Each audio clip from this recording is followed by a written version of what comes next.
Esports United is proud to announce Canada's dedicated Valorant Collegiate Invitational. MECI Valorant begins with Western and Eastern Canadian divisions.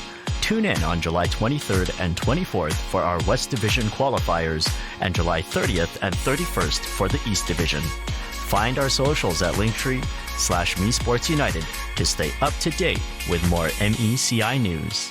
Now enjoy the rest of the Canadian Intercollegiate Exhibition. We'll see you soon.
Thank you for joining us here for the final match of the tournament. We're going to get into it real quick with the University of Alberta and Carleton University. It's myself, Gamble, back from semifinals, but we're bringing in the big guns.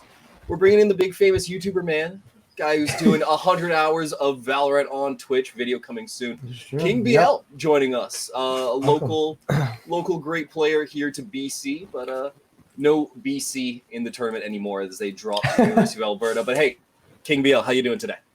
I'm doing well. I'm excited to see this game. I haven't watched these universities before too much, so I'm interested to see how they do. They took a BC, so obviously they got some stuff going on. Mm-hmm. And I'm ready to head to the first map. It looks like we're going to start with Haven.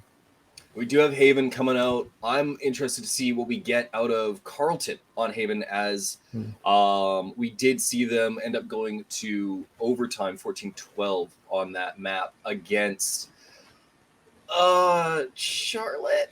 I'm forgetting. It was another team with a C, and I think I called both teams Carleton throughout the entire map. But you're right. You can be 50% right. Yeah, exactly. I'm gonna.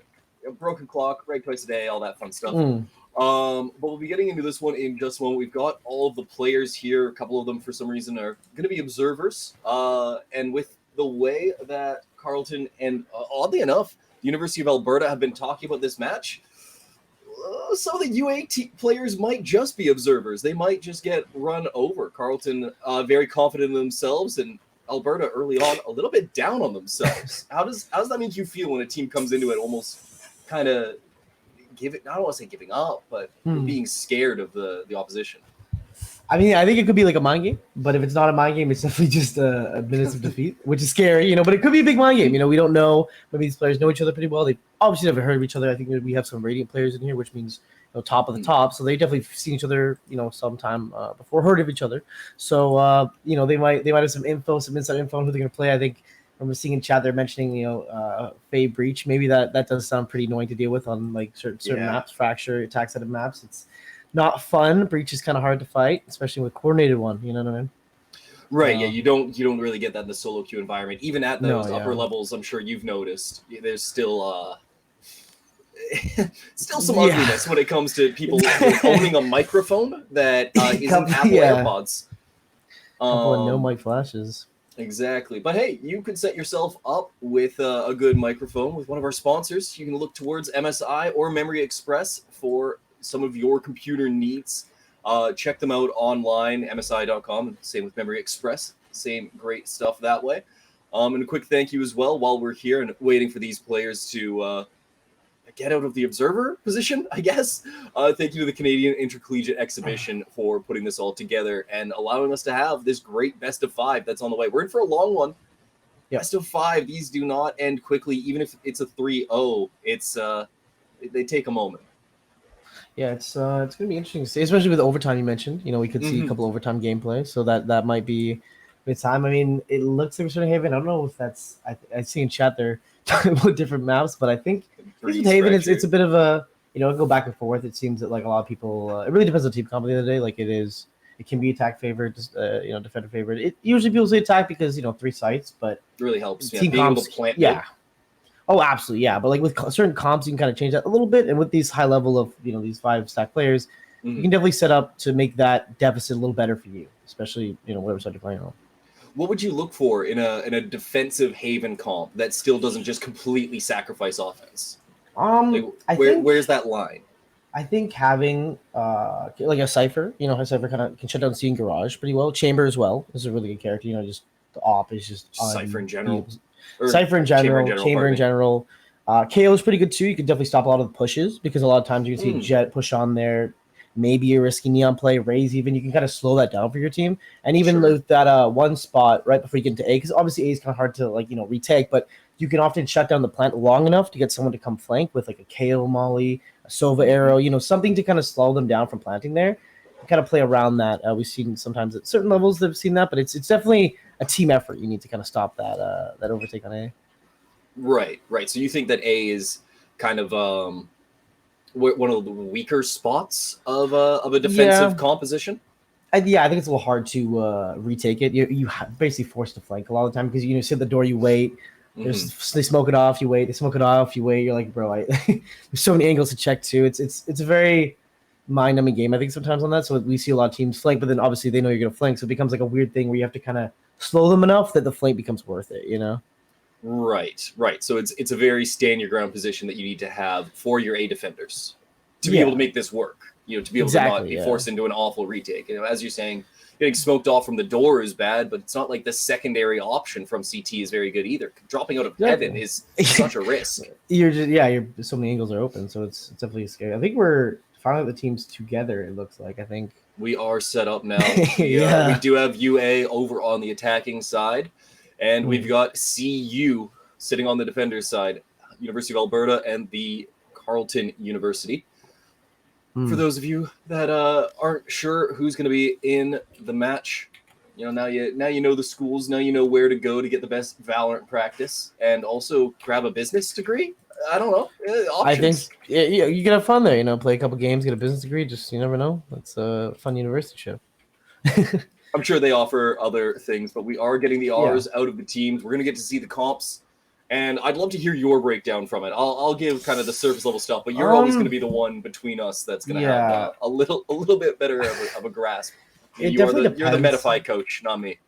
Exactly, Metafy King Bill. But essentially at this point, where it really depends on how the teams want to play this. I think a lot of times people are either going for like a rush down team or a slower approach as well to kind of keep you out. So I think obviously we're probably going to see a Jet, you know, mostly like a Jet Chamber. Those two picks are just good on every map. You're never going to have a bad time with Chamber.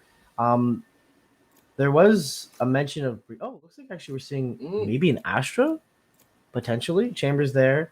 You have a Raze, which is good for clearing corners, you know, down long on A when you're first attacking. Fade and Breach. They did mention it in chat, but I think we're actually going to see it here. And the only I like this team comp. They have a pretty strong attack. Their defense, not as great, but, you know, Fade can definitely slow you down with the annoying dogs, and the vision control makes you kind of stop and question your decision. But if the big KO kind of slows down the whole the breach stuff there, which would be really good for them to get on site. I have noticed a lot of times in these college tournaments and at this level, people pick Raze a lot for a lot of maps. I think she's a very team-based character a lot of time. I think that's why she's a little bit harder in solo queue because you kind of need your team to help you with your econ or your util because if they don't engage with the nade, her util's pretty expensive. And, you know, getting that Roomba knowledge, pushing with it is kind of key because it does cost her in the credits. You know, you lose that pistol around it, you just find out that there are no pushes off it. You're like, bro, like, what are you gonna do? But what am I doing here? Yeah, but at this level, people are very, very good at dealing with that. It looks like they're going to go for a bit of a more ranged team, not as much of a push with the Jet, maybe an Astra and Sova KO. So they're looking to kind of slow them down a little bit. Yeah, there's the KO pick, which is going to be great for stopping them from just rushing on site. And Astra too. We see a little bit less Astra play, but still, I like their team. They're playing very like, we're going to kind of slow your gameplay a little bit, pause it, you know, the chamber traps, Jet opping, dashing away, KO knife, find out where they are, and obviously the flashes. And now they have Astra pull too, which could be huge combined with, you know, Sova ult, Sova util, KO molly, and even Jet getting a pick or Chamber getting a pick with their ops. So I think it's fair to say, though, that between these two teams, the one that's currently on defense, they'll get their turn on attack, is a very aggressive team. They're going to try and play Haven in that aggro sense, in that very, you know, attack-favored manner that we've all viewed this map as fairly confidently from the beginning of the game. Absolutely, yeah. Like that's what they're trying to lean into. They're trying to be like, okay, we're on Haven, boom, we're gonna hit you hard. We're gonna go 8, maybe 9 rounds on offense. And yeah, you know what? Maybe we'll only pick up 3 or 4 on defense, but we'll be fine. to be able to pull off a win, or at least push it to overtime. And then, you're getting the KO on the other side. This is your character that you'd said is kind of a linchpin on the defense if they're pushing into that position because of the knife. Yeah, no, absolutely. I really think here too we'll see a lot of. I honestly think if they lose on defense here, they're gonna force buy and just rush them or do something crazy to kind of reclaim that with their aggressive util here. So was John. He doesn't see anything just yet, but he knows someone's here. Obviously, the smoke could be around, but most likely near. First spray, not going to find anything through that. They're still hanging way, way, way deep in long. There's just kind of the chamber flitting around. Yeah, the chamber there, the trap. I like the trap on B, actually. I think early on it's going to slow them enough that Breach can do a flash, push out, or fake, even throw and trap them there and get them kind of stuck on B. It's, it's these tight kind of calls where Fade's going to really know what to deal with because of the trap only really... Oh, Hyper going to be called on. Drops to Rage. That is a big kill. UA going to get the opening pick of the first round. Dashing on now is Rage. Shimmy going to go up, and we'll get a retake in just a moment. Yeah, and now we're going to see here where the problem kind of comes with the site. You're stuck to heaven. One's now seen. They could go for the wallbang. They don't quite. And the nade going to actually... No. Oh, gets 2 kills, actually. Wow. Whoa. They got stuck there slow by the breach util. This is where it kind of comes and gets really annoying to get back on site, but they're actually doing a really good job of it. Oh my goodness, just Astro left. Basically taken for free, gonna try and win from Graffiti, but they can't. Niner pumped in the head after taking down Nick. And they'll get away with 3 members still alive. They'll pass the ult over to Raze, and I kind of like that, actually. Being able to have the showstopper for retakes later on. We saw what a grenade can do. Now let's look at a giant missile. Exactly, and I think too there we saw kind of the thing I was mentioning with Raze being a very team util person. We saw the breach. Oh, no audio. No audio. Yeah, we are going to get a tech pause, but go off. Go anyway, going on this. We don't essentially you saw there the breach fault line into the Raze nade. They essentially die. That Raze nade normally might get 1, but it definitely doesn't get 2 without that breach fault line. Getting the bomb plant down. They get punished for it heavily, and we see the flashes, the fade util.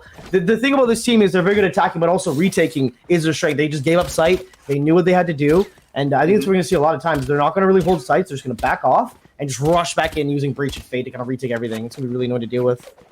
And that's the beauty of, having this offensive team comp. You're absolutely right, is that you can retake. You can make the ugliness of A work. And we saw it there. We'll see if we get it once again. But the tech pause already done. We're going to get into it, and it's looking to be a light push through Garage, which is going to be dangerous with Witter waiting to just pop 2 people. Yeah, there's one. There's one. And I know there's a second. Yeah. Jeez. Rage is stuck. Rage is stuck. They have trying to get away. Getting getting fixed though. I use another one, and now we're in a 3v5. Obviously, save round. Not much to say. It's definitely a hard round to win, but they're just slowly getting conversion on. They can't do a lot here. Down mid. That's a fortunate grenade for Niner. They're only going to take a little bit of damage. Gun seen, immediately killed. Nabble good for 1. Winner going to find a second on the round. At least I think that was a second on the round. Yeah. And it's an ugly start. It's not a good look for UA, but it's the first 2 rounds. It's only 17% of a half. They're through a race satchel. That's unlucky. You only need 1 to be able to give yourself a little bit of height, jump up on a box, but you're not going to have that cool retake that you probably would have liked with being able to satchel in, maybe use the showstopper that they're only 2 away from. Yeah, that's actually a good note too. They do have showstopper ready to go, and breach again. Fall line just being such a problem to deal with right now, and now Chamber has to TP out, and he's already super low. They have no heals on their team, so he is now just a kind of can't take really many jump fights. Oh goodness. Dan gonna go down to Shimmy. Yeah, Rage pushed up though. No trap on him. He might be able to sneak up long, Loki, if he gets the ID here. But will he check short? A lot of people might not, but oh no, he's gonna back off. I think. Oh maybe push up again. Oh, but Breach is now here with Chamber. It's 2v1, and they don't know. They have an idea though. They have an inkling of thought here that there might be some people coming. They said there were 2v4. Oh, there's the Astro Stars. They know now. That's gonna pull rotates over from B. Big push into. Okay, kills the one. Are you still worried about short? You are still worried about it. You're gonna get the kill, and he's out. Away. That's just so easy. Now it's a 4 versus 3 retake. And the spike is down in short. Oh, it's not even a 4 versus 3 retake. It's not even a plant. There's just people pinned. Bombs down too. Yeah. Sure, so they have to kind of get that. Chambers in a bad spot, and Astra's in a even scarier one, to be honest with you. 30 seconds Oh, left. that's huge. Niner for one. Sushi could be good for one. Nope, they're not going to get Last anything. player Shimmy will standing. take Could them just go down. to, yeah, you can try to get some picks here, I guess. And just go big ammo, and he's slowly there might goes get the other bullied here Zapper. yet. Oh, goodness. Oh, no. And the running gun, wow. Yeah. When you know that they're probably at just next to no health, why stand still? Valorant players don't have tracking. That's not a skill that we practice. We don't play Overwatch. Yeah. Literally, at this point, Just run by. yeah, it's looking kind of scary for them because I think they're running into the problem that happens with this kind of team, a very attack-sided team who's willing to just push fights everywhere they go. Is, you know, they have to commit to a site, and when they commit, they're getting flanked, they're getting breach, util, raise util. They have to kind of bait out the util a little better here to kind of use it, but also the util they're using comes back really quickly. So it's one of those things you have to, that one window opening, they have to really take that advantage to kind of use it, but they're not able to. They're getting slowed at every corner they go to.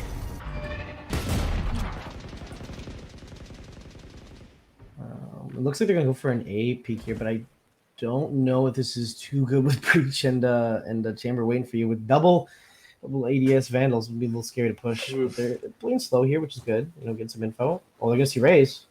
Standing ahead. All right, well, they know someone's in there. Yeah. They can assume it's Witter. He's played there pretty much every round. Oh, yeah. Slow down. Oh, big dash in. Not gonna get the kill though. I like that idea. I like that idea though. Yeah, try and catch him with the util out. Work him down.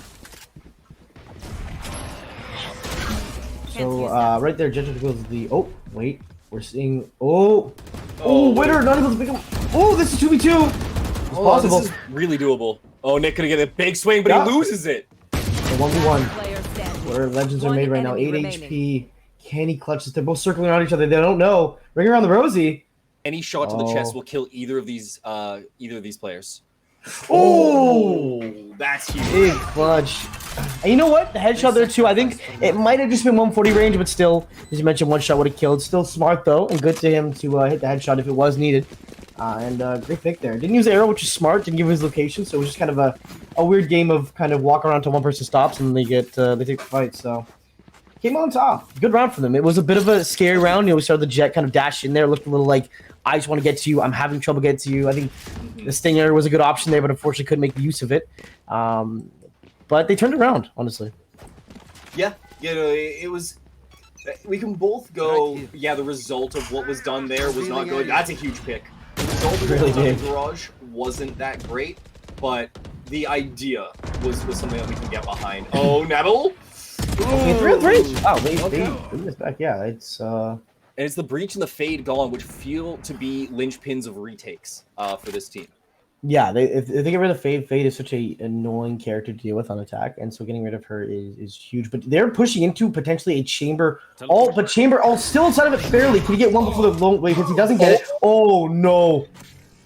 He's got to run. He's got to run. He can't TP either. He's got to just run.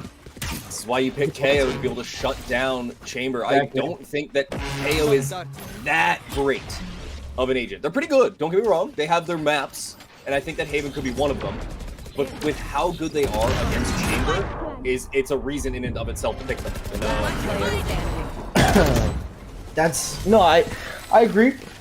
I think Chamber's one of those characters that like Chamber so by himself not that great because Chamber just levels the playing field. But when they bring characters that are very very overpowered right now like Chamber and characters that can just util spam your team, he kind of stops that and allows you to get on site safely, especially with that ult because you're not knifing in a location they can run away from. You are taking the whole side. That ult range is massive. Chamber tried to get a shot off, couldn't get, almost died for it too. But they were able to kind of yeah, they were able to take the retake still. You know, they still had the raise and everything like that, and the KO ult did eventually end, so they kind of just util spammed again. But 4-1 isn't bad. Yeah. No, it's okay. You're not on the attacking side, but you are playing kind of a defensive comp. But I still feel like you need to come out of it 7-5 or at least 6-6 with how defensive your comp is. Maybe it's tolerable. I definitely think we're gonna see a lot of wow, okay. Oh, he's rushing in, gets him! Oh, the breach ult's into play. They know where Omen is though. At least Jet does. Gets him the nut. Wow. Rage is insane right now. or two on the round. Maybe a third? Nope, but good damage. Rayana will finish off. One enemy remaining. That was a good round. That was a really, really good round. Great use of utility. Flushed out the chamber pretty easily. You know, took the one knife, got out of dodge. But because of that, it left Nick stranded on site. They knew where chamber should be coming back from. And it just allowed for them to kind of run away with it. You know, absolutely. I think they're starting to get the game plan that's the good gameplay you want in this situation is kind of play, avoid, breach, and fade. You find out where they are, don't go there. It's not worth it. And you saw, you know, breach ulted, but he couldn't use it off. Two teammates were dead. And now what does he do? He's gonna flash on site. They already get 5, and Jet and Knives are going insane. So, well, it looks like they're playing kind of heated here, though. They're gonna do default here. Oh, they're gonna push into maybe B, which is where fade and breach are, but not fun to fight. And no one's gonna be seen from this drone either, except for one trap. He knows that much, but. All the info he has, gonna take it out with shock art. Oh, Rage is gaming! Smart to avoid the wallbang spot there. Takes out the crossover too. You know, maybe switched up the wallbang for a moment. Yeah, absolutely. And here comes the Fade from Nabble. He's got one on his back. He's got Fade on his back. It's a double swing out. Niner gonna be able to take one. Rage gets one, but Nabble be good for 2. Trying to be good for 3, but can't do it. And it's just the Omen. It's just Nick to get it down. They know where the bomb is. They can hear the running, but they know that the plant hasn't come through. Oh, he might catch him running back as he's trying to hop up. He gets one for free. And now what do you do as Nick? Do you assume the A? And it feels like that's exactly what is happening. They're going to look over to A. Oh, he's going to go C. I think he's got a read on it, too. Yep. 30 seconds left. He has 8 bullets. Doesn't want to reload yet. Could be he doesn't know. Worried. Yeah, he has no idea. And looking like a plan maybe play long. I think he might have his...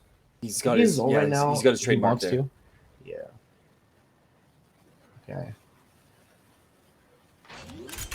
Nick has to know. 10 seconds, he's got to move. Yeah. 10 seconds left. This is going to be the part where it's a fun situation because the chamber can play anywhere. Obviously, Omen can't see the util range on this, so he's kind of expecting maybe a long TP. He's going to be worried for that. He's not going to expect the chamber here, but he might shoot. If he wall bangs him, it's going to be big burning here, but let's see how they play this one out. Omen pushing up here. There's up a smoke long. Oh, no, it's oh, cover bomb. He's going to run on site.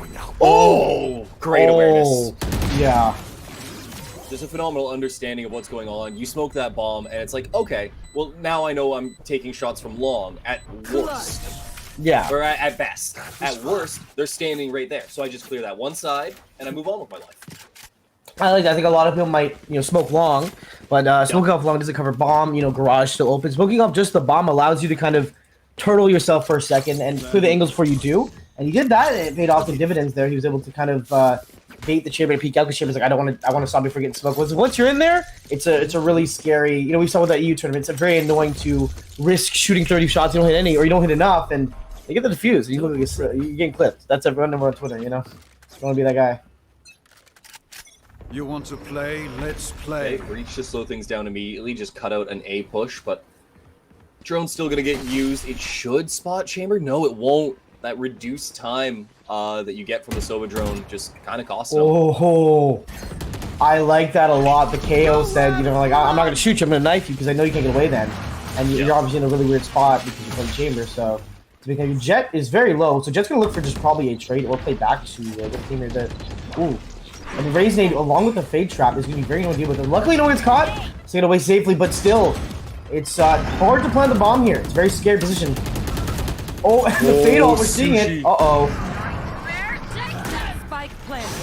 Oh my goodness, they stopped there. They were able to react to it just off the visuals. They understood what was coming through. Rage good for 1. Nick gonna come through now. And they're still dealing with the nightmare. It has them just for only a second longer as these two will try and break out, but it's not really gonna work out. Apple will be good for 1, but they can't find another. They'll get a 3-man survival on that plant. That's a lot of money to be able to hold on to. That's a lot of good rifles to keep in their pocket. I'm gonna be real. When the Fatal came down, I thought it was curtains, but they managed to kind of hold it down. The Fatal actually saw 5 people. They had where everyone was, but they just couldn't deal. They all had good cross. I guess that speaks to the team comms they have, and then knowing exactly how they're gonna play off each other, which allowed them to kind of hold it down. But great round. Fatal's gone. A huge ult to get rid of. It's so scary. And now they can kind of chill a little bit. They're gonna go C here. They're gonna see so far in a minute. Oh, Omen playing cheeky here. This could be big. If he gets at least one, that would be huge. And it looks like they're just gonna play aggro here. Wait, did they hear him? I don't think they did. I think he's gonna check this too. Yeah. Make sure you do your dues. And the raise nade. I wish I could stop. I can't go too much. Two behind. Oh, this is gonna be big. Oh no, they're waiting for them. They know. Yeah, I think the chamber trip was the trademark was destroyed. Oh, and Raze is in a bad spot there. Gets one though. Oh! Let's ooh, boy, up to Fade here. Fade maybe could do this. Shimmy's All body shotable except for chamber. Hold on. Hold on. Yeah, if he had got that, Jet had body shot level 2. That could have been possible. If Jet planted and Chamber's the one left, it could have been doable. It could have been very doable there. It was a really nice try. Yeah, and going for the body shots there on the plant, I think they were looking for a headshot, but recognizing they hit the body shot and just going, okay, I gotta get 3 body shots, keeping the pacing nice and slow. It's a scary choice because like you can spam it and maybe you get bad spray, you just miss for free, or you do it that way and now you're banking on your opponent to miss, and that was a hard shot to hit. Oh yeah, could have worked out. You know. Yeah, the odds are stacked against favor. He at least got 1, which is nice. But if he clutched, that would have been Let's massive. look at Nick. Let's look at Nick and Witter here for a moment. No, never mind. It's going to be lame. They're not doing anything. They're just going to smoke it off. We're going to rotate out. Yeah. Whole lot of nothing. Yeah, they have to slow it down a little bit now. They're definitely getting punished for the, they have a very aggressive team. They want to keep pushing, and now they're kind of getting punished a bit more. And Chamber flanking up, pushing here. This could be big. Ooh, What's he going to see? He's going to get one. And Hyper's out. And he's out. And he's out. Yeah, peeking without the KO there, definitely A. struggling. You see Chamber that you probably should throw a knife because otherwise, he's basically a Jet with double time TP. Oh. An infinite range. Yeah, literally. Oh, he doesn't know about the right side. He does not know about this right side breach here. Yeah, breach gets one. Oh, that gets the other. Oh, no. It's all falling apart right now. And it is a blind KO, and he cannot do this. No. They are... Ooh. Completely locked out of that round. You're stunned up by breach. You're visually blinded and deafened by the fade. You're done. You're done. That's the round. It's over. Let it go. Let's move on. Like you just have to as a player. Like you're done. Yeah. On to the next one, as you said. And I think we're seeing kind of how this team is able to. It seems like a hit or miss. It feels like if they get on the site where breach is, they get on the site where fade is, it's a wrap. A lot of the time, if they're already waiting for you, if they're able to kind of get a couple picks before they come, then it becomes a little bit easier, but it's one of those really hard things to always know where they're going to be. They don't. Hopefully, they don't have any wall hacks. We don't know, but it seems like it's a bit of a bad time when they can't quite figure out what the breach is going to play. And the breach switching early because he's starting to realize this. They really can't deal with him in fade. If they just come over and commit to the site and retake, they're all stacked up, ready to retake the site. As soon as all the ETH's gone, they're pushing in. And they have breach ult. They have raise ult. Like this is going to get very, very bloody. Oh wait, no, we're not going to see any of that for a couple more seconds. I don't like going for the Astra ult and the KO ult at the same time. I think you could have done KO and then pop Astra after, but they do this, it'll burn 20 seconds. Exactly, yeah, they're just fighting for time right now because they know the longer they delay this, the more they have a better chance of holding the bomb, and things are going to go down. Now the Raze ult! Oh, and he's seen though. 2? No, not even good for 1 after that kill. Yeah. Still a good try though, but yeah, the KO ult just perfectly timing to stop. As soon as he saw the breach walking up, the call from Jet, hey man, breach is crouch walking up, he's crowd walking, I don't like this. They pop the KO and it slows it down. As you said, 20 seconds, it just kind of prevents them from doing their retake, and they have to rush in a little later. It slows things down to a snail's pace, really. Exactly. For the next retake though, I mean, first you got to get on the site, but if the site does get given up, they have Fade ult and Breach ult. You have the original Breach ult, and now you have new silencing Breach ult. Like, you're in a really, really ugly spot, even when you get the spike down here as the University of Alberta. Oh, and he's dead. Sushi not going to be able to win that fight. It's caught just slightly. Not Jalen, just holding firm. Costs them a little bit of vision. Will be 4-on-5 for the remaining minute 20. Yeah, it's tough there because the breach fall line actually pushes them back a little bit, so then he can safely peek and get the advantage there. So See here, Teleport's ready. White is just holding this garage really well every time. It's very hard for them to get in there, and they're just kind of forced to take these shots and jiggle peek a bit, but they can't ever get garage control. So they have the fade and the raise. It's just so hard to get in there, and we're seeing now they're able to 2v4 hold this really, and the raises are bomb still. She wants to Oh, they get no ult. He's down though. It's just the breach ult now. 4-4. Omen ult could be big here, assuming you can get away, rotate off site maybe, but definitely a fade ult would be a lot better, obviously. Omen ult, you could go to spawn right now. No one would hear you. You'd have complete control, but yeah, obviously you're not going to use it like that so aggressively when you're in a 4-on-4. There's no reason to take that 30 risk, seconds even left. though it would, in this case, pay off. You got to play the odds. Yeah, and now it's Omen on site. Breach is not there. They're gonna have to play retake with the ult. Oh my goodness, what am I? Oh, that. One enemy remaining. You got any words for that one? I was seeing a bit of they were jumping a little bit. They're jump shooting. They might have been playing a little Fortnite before this, but it doesn't quite work the same in this game. Yeah, no. There was a little bit of jump in there, and didn't quite pay off. But we're 7-5. You know, it's the other half. I think now we get to see kind of how this aggressive team's going to work on attack. You know, this is where they should, in theory, kind of flourish. They have it's crazy utility on site, but I guess the defensive team, it's kind of like the This is where they should flourish. yeah, they should flourish too. You know, I mean, I think pistol round and the round after until we start seeing ops from Jet and you know, Chamber's gonna be a little bit slower. It might go in favor of attack, but when those things happen, we'll kind of see how they play that out and how the attack team kind of gets around that, because fault line obviously isn't a blind, so they can knock you out of being able to scope in with a sniper. Right. One thing I am interested to see is how they use this chamber. And apparently, it's just really aggressively. Sushi gonna be able to walk up. They'll have the call out here to say that hey, trap. A is getting hit. See what Astra can do. Grenade gonna be used. That's gonna hurt Niners. That's gonna they hurt just a get lot. lit up.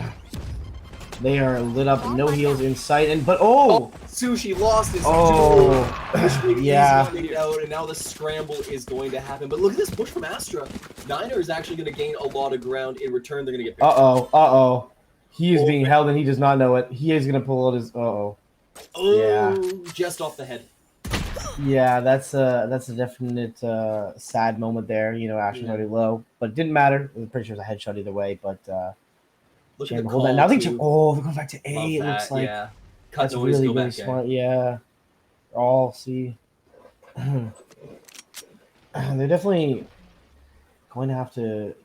They might have an idea here, but still, KO is going to be slow on it. Chamber Okay, they hear Yeah, they're gonna get on here for free essentially. Now we come problem with A site. How do you retake this 3v5 pistol round, 30 especially? You got seconds Jet and Heaven smoked off. Sheriff though, you know, it's one shot Spike headshot, planted. but It's a big gun. Little hand cannon. yeah, they're definitely playing angles to prevent that though. They are not gonna give Jet anything. Oh wait, no. Chamber gives it well, away. give him one. Okay. He's gonna break apart a little bit here. Ooh, Oh, Rayana wins the fight. 3v3. Hold on, 3v2. Jet's going in. Ooh, just man. Last as player quick as it standing. comes there, it falls apart. They had a lot. You know, they're all kind of low though, so you know it could have gone either way though. Really, one more shot from Jet in the headshot, and they think they win that. But sadly, they couldn't clutch it. But still a good try. You know, still a good try. The damage done, I mean, it doesn't really hurt the economy. That first round kind of means nothing on how many players live. So long as the round is won, the round is won. We can move on with our life. But I do like this stack. What are we getting for guns here? We're getting nothing but straight classics as we're going to run up mid. Just see what we can see, I guess. Yeah, but they have the chamber trap still there, so if they're gonna push through the window to A, they're gonna get stuffed out, and they're all going to C. This is where it becomes kind of hard because if they push in the window, they now know the flank's active. So if they can avoid that, that'd be. Oh, actually, I think no, the chamber. Yeah, chamber now knows, but he could get swarmed right here. Trap destroyed. Yeah, he's getting jumped by 5 people. How would he have known that one? And now the bomb's on C though. They have to kind of retake that. There's a Spectre in the middle here. Oh my! They get off get though. Oh no! And oh no! You're just Oh cooked. no! The disrespect knife there almost wake up, but Jet now has bomb. Not close to the enemy. If they could see a 3 heads out with a sheriff here, that could be big. I'm not sure they bought light armor or full armor. I'm assuming full armor though, so it might not kill even from this distance. Okay, it's one though. I can dash away, but still a good try. You know, they got little guns up their hands. You know, it's they kill these 3. It's not terrible. three's that magic number too, because if you have 3 alive or 3 dead, you can tell who won the round, who's gonna be able to either bonus properly, or if you've broken the economy until the following. There's a victory to be had. Yeah, no, I'm thinking this is definitely a round that they can't be too mad about. Now they have guns too, so like we're gonna see what they do with that. Let's see how they play. It looks like they're setting up Chamber C, probably the best option here to kind of check it out. But if Chamber peeks this and they're waiting for him, this could be easy pick for him. If Slush can get one, he's in a great spot. He's holding that good angle, kind of a bit of an off angle there, so they're not gonna see him too early. They have to kind of commit. Oh no! 120 into him, but he's gonna die immediately to that headshot. Yeah. Shimmy gonna get touched up a little bit, but it hardly matters. And it's Now we see Chamber's low, but he got on site, and I think Weezy's gonna be a little bit harder. I think here, unless Kevin get a big knife, then they can rush in. But they're in a big weird spot. fade behind. Shimmy! Oh Yeah, no! play it quiet. Uh-oh. Good for 2. Oh, good for 1. Never mind. Kind of Crouch choked it on the there, headshot. a little nervous maybe. Totally understandable. It's, too much food to eat all at once and panic crouch, but still 3v3, still doable. Oh no, Rage comes behind, has dash still. Oh, he sees a little bit of one. He dashes into. Last player standing. Oh, good awareness. Oh, out of Change ammo. your angle, but Yeah, just so unfortunate there. They're just kind of getting these, they get their shots from behind. They're coming from a good position. They don't know, but it's those moments of, they don't know, but because they don't know, they move a weird way. They shouldn't move. They get out of your vision, get out of your crosshair. And we're seeing now how those kind of situations are kind of, make those rounds so close, they kind of fall apart last second. yeah. It's the little things that make or break any game, but especially in a tactical shooter. Any small change can really flip how a map goes. I mean, imagine that round in general. If Sushi kills Hyper, like if he TP's wins that away. initial chamber duel, TP's away. Now it's a 5-on-4 in your favor, and okay. Wow. Very nice. Got one. I think got one. You know what? At least got one. If he missed that shot, that could have been just absolutely unlucky. But I think these moments are just coming down to like a little bit of panic. You know what I mean? They see one and they see two, and then they shoot the one rather than the second one. But I still like it. Though the idea is there's maybe a little tournament nerves. This is the big stage for them, and Spike planted. they had a little confidence issue at the start, so I understand why. But now we're in this hard site, so everything. That's KO's down. That was their one golden ticket to get the site away. And they can't stop the until now. And they're just gonna slowly get people one by one. They have worse guns. Just all around a unfortunate situation. 11-5. This is looking kind of rough right now, but still doable. Just looking hard. The defense isn't able to pull it out right now.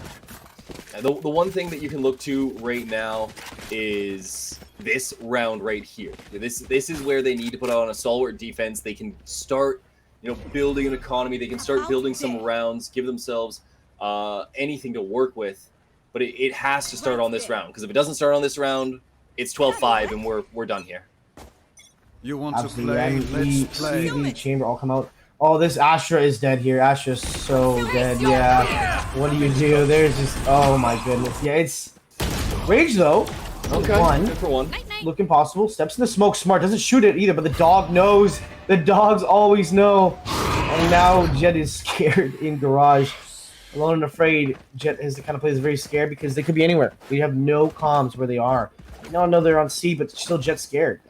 Slowly going to be getting there on site, and the Omen smoke's still active. He could just smoke off Heaven, which he just might. There it is. Planted. Smoked off Heaven, and now we're stuck in this bad situation. Yeah, 1v4. Last player. Soba's the guy to do it, though. If I were to put anyone on this team in a 1v4, I'd say Soba's probably the best one for it.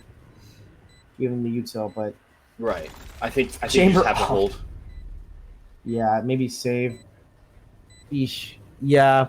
How do you know the Chamber's going to hold that? The one guy you think was off-site, the last resort, no, he's the first guy there. It's Yeah. what do you know? And just actually in your face. That's tough. that's unlucky. What do you really do in this situation? Now we're kind of stuck. 12-5. It's a little scary. A little scary to be in this situation. You don't have as great as guns.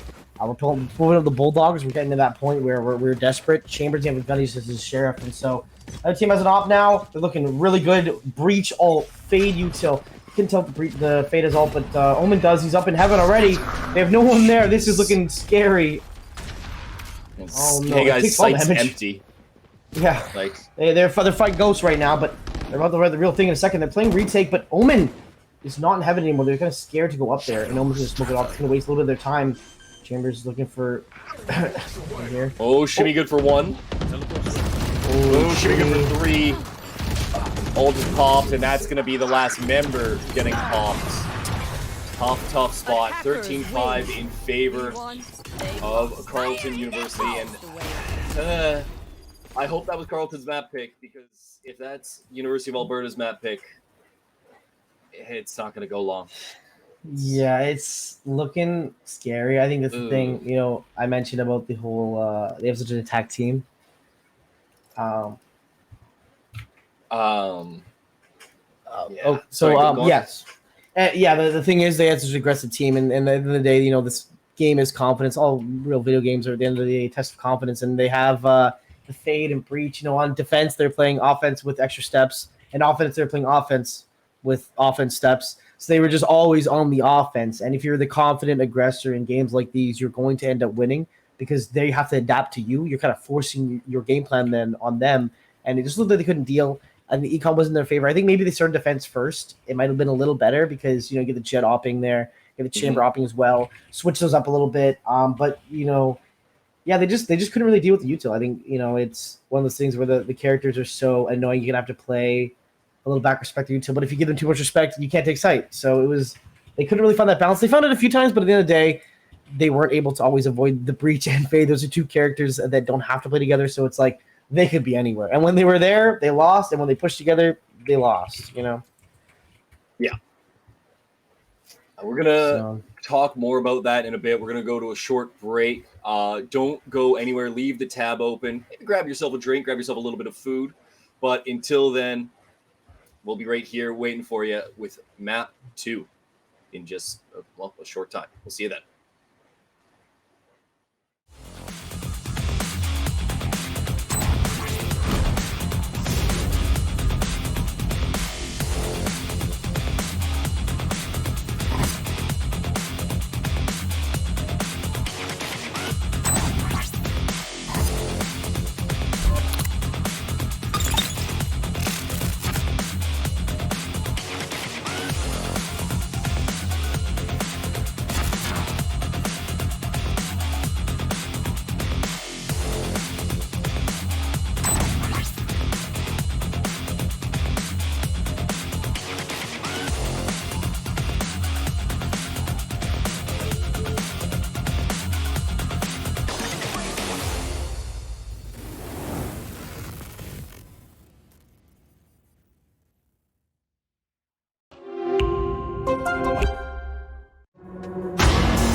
Hey everyone, welcome back to the grand finals, I guess is what we will call this. It's not a double elimination, but it's still the be all end all of this tournament. We've got University of Alberta down 1-0 to Carleton University. They're looking hot out the gate, the 13-5. Kind of a nice way to start things off if you're Carleton. And now we're gonna move on to Fracture. How do you feel about this map in general? Okay, if you want to just I think this map's kind of liked at a top level, but I think a lot of people don't enjoy playing on it. I think it's very hard to know how to always attack on it. It's very, what do I do? You know, there's so many flanks. There's the zip line. It's a lot of times you need to realize that you need to utilize like pretty much always flanking because you have this ability to go behind them pretty much instantly with the zip line. So it's kind of hard to always know which way they're going to come from. I think drop is kind of hard to push at certain levels, and it really comes down to team comp. I think we're going to see potentially a Brimstone, definitely a Breach, maybe on both sides even this time, and maybe Fade as well. I think Raze would be good too. I think characters like that are very just teamed up. But I think we're going to see similar comps last game-ish, Chamber, Raze, Breach, and I think those characters, and you use the util well, it's really hard to defeat. Attack definitely is scary. Yeah, I can absolutely see that. And we're going to get into the match right away. We're going to start seeing the team comps, get an idea of what they want to go for. And immediately, we're going to see the Chamber at least hovered. And Sage picked up. Hold on. How do we feel about Sage being grabbed here? I've seen it used to decent effect. It was being used in the Game Changers tournament earlier between version X and I think it's 100 Thieves. I'm not certain. But it was being used here on this map. What do you Immortals? It was against Immortals. Immortals. Okay, how do you feel about the Sage pick? I think Sage can be really good with you obviously can come with the Grim Molly Raze utility here. It's like it's kind of like a Walmart Astra with the type of like pull you can get from it. The wall definitely is useful for slowing down. So I think a lot of time this map obviously is, I'd say, probably attacker sided. So having any way to slow them down, like the wall, get people to come over with you, definitely would be useful. So I think it could be interesting to see. And obviously, the res is obviously always going to be like just really good. You know, you bring back someone who died. The pick they got is now forfeit, and that person who, depending on who they pick, could have an ultimate. You know, last round those clutch things can happen. So Sage would be good. I think. You know, with this. Oh, and Sage on the side too. Maybe they know something pretty strong here with the Sage. So we're gonna see what they do. Select Complete your mirror agent. teams too, outside of the Jet and the Race. Yeah, I think it's interesting to hear kind of how they make that work. That Never mind. it looks like we're going back to KO still. So it looks like a very, very aggressive team here. I'm surprised no Neon. I think sometimes people whip out the Neon here on this map because Neon just kind of the double wall allows you to push in, but it looks like, you know, Breach is enough to get on there. Jet is very good too, and Raze and Jet kind of like counterparts, I guess, on this. You can pick corners, but I think I'm interested to see how the Sage kind of plays here. I don't think I've seen a bit of it, but it's not obviously like the one people go for. It's not an insta pick like Breach on this map, but still could be really good. I think we're gonna see kind of how they can make that work.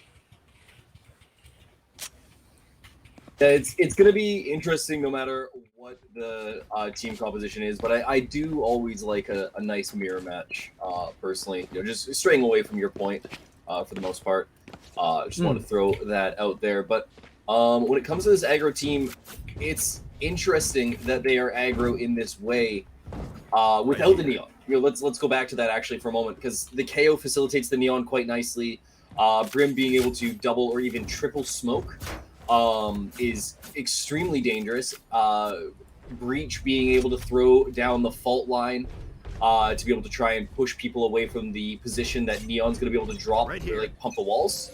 Yeah. It's very strange to not see that being taken advantage of. Oh, interesting. Actually, the one interesting thing is they didn't push right away on A, considering the breach. They have a breach over here, and then the Sage wall kind of just slowing this down. But now they have the utility to know. Oh, they break the wall. As soon as that wall breaks, they're just gonna rotate back. I think so, or maybe they might push through. To B, okay, so they're gonna go back maybe to A. Kind of something a little bit awry here. The wall is down now completely, and they are all waiting by door, maybe thinking Sage might push through. But they are stacked up on door. I think they're just swing out a door actually. Gale flash maybe? Ooh, they know Sage has gotta run. Sage has gotta run. They don't know about the 2 drop though. They're probably gonna check site, but no one's on site. Site's open for them to get on. It looks like they're just gonna play retake. But they have a lot of utility to make that happen. You know, it's a close area, throw the nade in there, you're gonna get some picks. At least. They've shown a strong retake previously. They'll have a decent retake team this time as well. The Sage obviously not going to help that very much, but one is going to drop on either side. Sushi's still alive for the moment. They're going to be able to take down another one. Winner will be good to be able to get Doris, and they're going to start sticking the defuse. They're going to hold this one for a while. They'll easily get halfway. They're almost going to get it full. Just the one drop, and it's a big kill from Rage. 2 big kills from Rage right there. Jeez, he definitely let him know. He pulled up with the chamber sheriff. Good on him to save the bullets too. I think a lot of people might actually throw them out a little too quickly, but definitely good to save him. The Raze pick was looking a little scary. Raze committed to the full defuse as opposed to half, and then kind of waiting for him to push out. But the Jet pick was very nice there. It was Brim who was up there who got caught. Jet or Brim, and was able to take them out too. So you look at the first round. They're gonna buy Spectres, full armor. Their team's gonna have a save here. So we'll see how they play that out. But you know it's. Save round, so not too much action. They should win this one, but if they don't, it's only gonna be a weird moment. Rage going out on their own, that's always scary. You know, you lose that if there's 2 of them kind of thing. Someone gets a good shot against you, you give up a gun for free. They're gonna try and escape, and they will, but they take 2 down with them, and they'll get the heal from. Oh no, wait, they don't have a Sage on their team. I'm lying. They will not get a heal. They will just suffer and be at 20 health. Oh, too late. Oh, big on the bill. Gets rid of the Spectre. That's really big. The Jet. They can't trade him right away either, but they're just gonna watch that Spectre, to be honest, because they know that 20 health only. Yeah, That's a big little headshot. too wide, but almost got him. Now we're stuck with Chain. Hyper could get some big picks here though. Oh, Hyper gets too much. Oh, he's shoving towards. Oh, big flick. You only have 20 health, so you know what? That works out in their favor. Yeah. But still though. good for another Hyper is coming up huge. If they can peek, if they can peek drop and get the heal, that would be just disgusting. Oh, the double flash. They do not want to push on. Oh, another flash. Wow, they are delaying. They delay those flashes too, which is really smart to have those now. And now Hyper just Terrified to push on. Oh, gets one. One Push enemy on. remaining. Oh, gets one though. Has to 1v1. save it. Yeah, I have to say though, not bad. Got 3 picks there. Oh, he's gonna get to the guy actually by yeah, Vandal. it's a good idea. Hey, you know what? Yeah, you got good kills there. Took other util a little better than the last game. Able to kind of on the save round, able to get 3 or actually 4 off them. So that put them in a good spot. You know, now they can buy for this round, and the other team definitely can only get 1 hero Vandal. Looks like, but at this level, they definitely are the players that can trade the Vandal around their team. So Yep. we'll see how they make that work. I think actually maybe no, we're just gonna see a They're save. backing off. Probably like a we're just gonna save actually. Just gonna chill out here. I don't mind the call to kind of back off on it. You know what? Running the sheriffs, it's if you play the right ranges, it's just as good as running a Vandal. If you're good at the game, you'll find a way. Yeah, absolutely. And we've seen a bit of a slowdown here. They're maybe going to make some action here in Arcade. Nobody is watching this. They have, I think they have a trap there to kind of stop from behind the box. And they know now trap's there. And Chamber is stuck now. No way to get out of this. He has to take a fight now. He can't TP out. He loses it. And then they get the gun. Shoot, if Hyper had been able to win their fight, Nick swings out of that smoke and just completely clears the round. Absolutely. But instead now he has we're... to. That's what I say. Spike planted. Oh, yeah, no, now we're in a weird spot there to retake here. And they have the better guns, but, they're forced to push close to these people who want you to take that close fight. They have, sheriffs and specters. Good spray. Reloads in the middle of no man's land. Not going to get punished for it. 3 get taken out immediately. Rayano be able to take out Nick. They're the only one with health at this point. 150 is all that remains. The Rays, basically nothing left on them. The stick is going to come through. Able in a great position. There's just no hope. Smart to push out though, because if he waited, he could have got them both to fall line. Maybe won that 1v2 somehow. But that was looking rough. I think they lost a little bit more than they wanted to. But the Chamber, they're getting stuck on site. So confident in the TP. Kind of forgot, I think, for the second the KO. The knife was going to come out there and couldn't get away. She was stuck on site and had to take a 1v5. That's not the fight you want to take with a Vandal. Not in the slightest. It will allow them to get the round win, and it wasn't a big force up in any way, shape, or form from the attackers after being able to find their round. So they are going to be able to bring a good number of, or they're going to be able to bring guns entirely into this round. Yeah, this is solid. He's looking pretty nice right now. We see Hyper pushing up here. Chat's going to spot him though. He hears it, of course. He's going to have to break it before it gets him. Oh, maybe going to be able to peek around it, kind of, but can't quite escape it. They have to break it to one peek, but they might get the KO pick before the trap. They get one. It will drop as well. Rage comes up huge, though. One enemy remaining. Rage gets 2, no damage on him either. Oh, and now it's Ammo here. 1v2, and nice try. Yeah, kind of stuck between 2 players. Didn't know which way to go. Wanted to kind of find one and maybe we can rotate, but Rage there coming huge, actually, with the I guess the 1v2 there. We can see quite all of it, but still able to clip that. And actually took no damage, too. So Rage was in a great spot, too. Rage was confident, taking another fight, too. Didn't have to overheat to take it. Was able to get away unscathed from those fights. And now, we're sitting at 1v3, and it's looking a little bit... Yeah, Econ ults. It's looking a little scary right now. You don't want to snowball these games. Fracture is such an easy map to snowball on, Once they take sight, you can't stop it. It's definitely easy to kind of get rounds and just keep doing it. And we see now, they're pushing Arcade. They made a hard read here, a very hard commitment, and now they're going to have to retake site, kind of. They have to kind of almost give it up because they weren't on site. It's not a bad option. The Molly going to slow them a little bit, but maybe this is enough to get the whole team there. Oh, the breach ult, though. Oh, that's huge. Nice. So she gets one. It's not bad. It's not bad. Nick goes down. It is the controller, so they're not. He's kind of spent his util. They're not too worried about having him alive at this point. Yeah, I like this. Oh, the KO spot was looking really good, but now he's in a weird spot. But gets another one.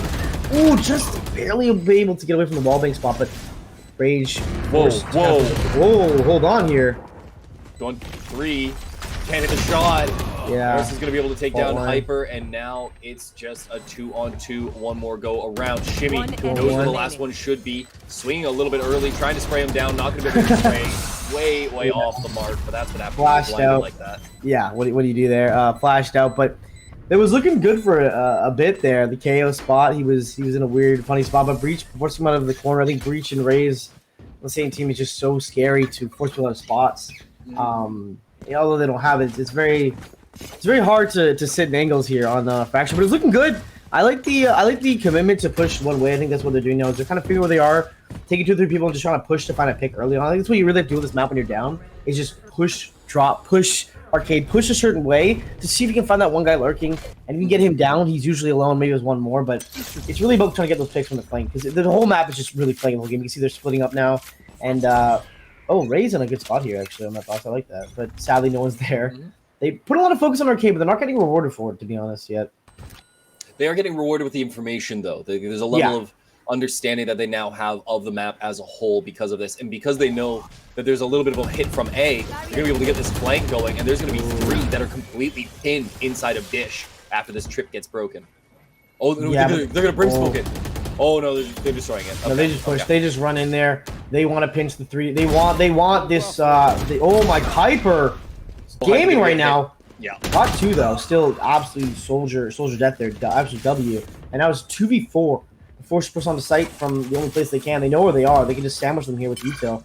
And they get plant, I think. Yeah, they're gonna put down the plant. Maybe. Oh, no, they don't even get to do that. Actually, Ray's coming in hot.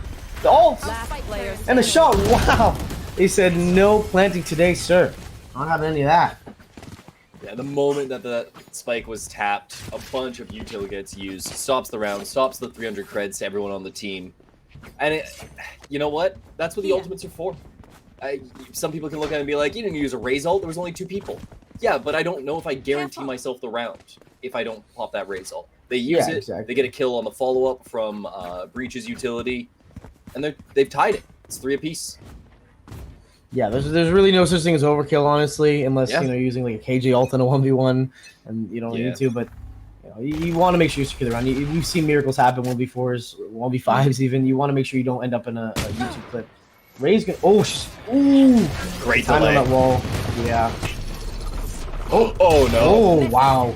Shim right there. Gonna have to deal with 2 flash characters here though. With sheriffs. Looking at the wall. Smart. Oh, they flash themselves. Oh no. Jeez. Shimmy gets an extra. The gun on the wrong side of the door.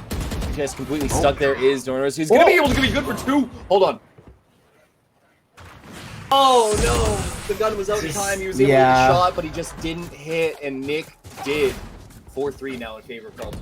That was really close. If he got that, that could have been huge. A huge run. If they got another gun, even that would be terrifying for the for the side there. And still though, the big round from Shimmy there, the wall delay right as the knife hit, and then we got one. Pete again got another one, knowing that he's probably not going to make it out of there alive. They have the breach, fall line, they have the flashes. He definitely got his worth there. Got his money's worth. Yeah, you almost willed a Twitch clip into existence, by the way. Yeah, like you were like, yeah, you've seen 1v4s, 1v5s happen, and then immediately a guy starts going off. He started going with the sheriff too. It's you never know. Cash is curse, I guess. And the one time they don't push arcade, there are 4 players on arcade. They do have a wall there, so it stops them. But hold on, that's not going to stop them. No, are they slow there's no slow. Actually, yeah, if they have a chamber pushing underneath too, he's gonna try to look for one maybe who's pushed up, but that Roomba might actually be the thing to see him there too. See now they're gonna push over to drop, looks like, and chamber smart delay there. The patience really paid off. To find the breach. Now they're still worried about B site. A is gonna be completely given up. The chamber trip, that trademark not going to go off anymore. They're going to dash on. That'll finally alert everyone. But there's still just such a delay. Yeah, there's not much you can do. Yeah, they're going to get a plan. This time they can now stop that. There's no Raze ult inside. And even if there was, they can't do too much there. We'll see what they can do to try to retake it. Raze has just 1 satchel remaining. Oh, gets 1 though. He can find 2. Oh!